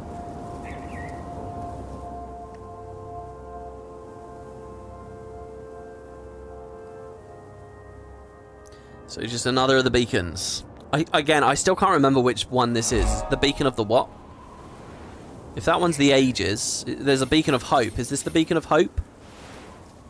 Anyway, we'll explore a little bit more of that once the meta's on. Going around the side and stuff seems really interesting as well. There's actually way more detail here than I thought. Way more. Because technically all of that's actually another map, so I'm surprised so much is going on here. Now, somehow we didn't get this POI. What's the other one? Is it closer to us? Oh, it is. Oh, it's right at the door. Okay. We didn't get the POI at the observatory with Dagda, which is sort of mind-blowing. But here, look, dust mites. Wizard's Tower South Gate. And indeed, there is a North Gate. All in good time, my friends.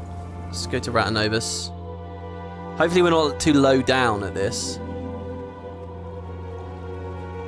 It's Raptor. Oh, did I mention this? I can't remember what the fuck I've said out loud. But someone said that the observatory, like the sphere things in the observatory, look like the Auric base in chess. I think I did say that out loud. That wasn't a comment, was it? That was live. But oh my god, I totally do see that. And I just thought of that again now as we came back. There you go, Dagda's perception. This is the machine they used to spy on the fractals before they were accidentally thrust into the real world. And for map completion, we get transmutation charges, a Seer Mask of Divinity, which is somehow very appropriate, both the Divinity and the Seer bit. Only level 78, unfortunately. And the Gift of Skywatch. It's amazing, actually, that the map comp rewards, like, loot pool has never been updated, because that's clearly a vanilla situation there. And this, the Gift of Skywatch Archipelago. Oh. What a pleasant surprise. Which is a part of the legendary armor thing. Basically, I need to get one of each of these items. There's one for this map, and then there's one for the next map as well, the Gift of Amatas. I don't know if it has any value outside of being a part of the collection. It doesn't say. It also has no vendor price, so I don't know. I'll probably just sit around in Lys's inventory for a while. So that's map 1, Sans the Meta, which is our next goal. We've also got that instance to play. And, yeah, if you guys know any, like, lore or detail I missed, you can drop me a message about it on Discord, and on the next part, if we have a bit where we have to wait for the meta to proc again, then I can do that, and we can, you know, fill that time meaningfully. But there you have it. Kind of 50% of, no, probably like 33%, we're like 33% done with the expansion, I'd say. We're 33% done with the story. We're 33% done with the exploration because there's a lot to explore in the tower, like holy shit, and then there's a lot up there as well. So yeah, well, I would say we're about a third of the way done, maybe slightly under.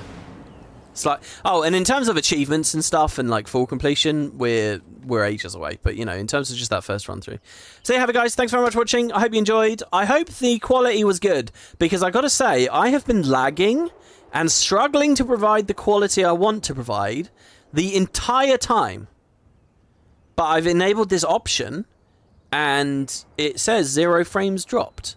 So you guys can let me know if the quality looked shit or whatever. Yeah, fill me on anything you want. And thanks, guys. Thanks so much for coming live. Thanks. A really special thanks as well to anyone who's watching this as a VOD. And please feel free to leave comments. I do see them all. And yeah, I'll see you on the next one tomorrow. So take care, guys. Thank you all. Have a good evening. Still better than Twitch? I don't know. I'm still sort of assessing that. Pretty sure when we return to Final Fantasy next, that'll be Twitch. Pretty sure. Alright, the video is smooth after the full start. So that's brilliant. Yeah, have a lovely day. Thanks, guys. Catch you next time.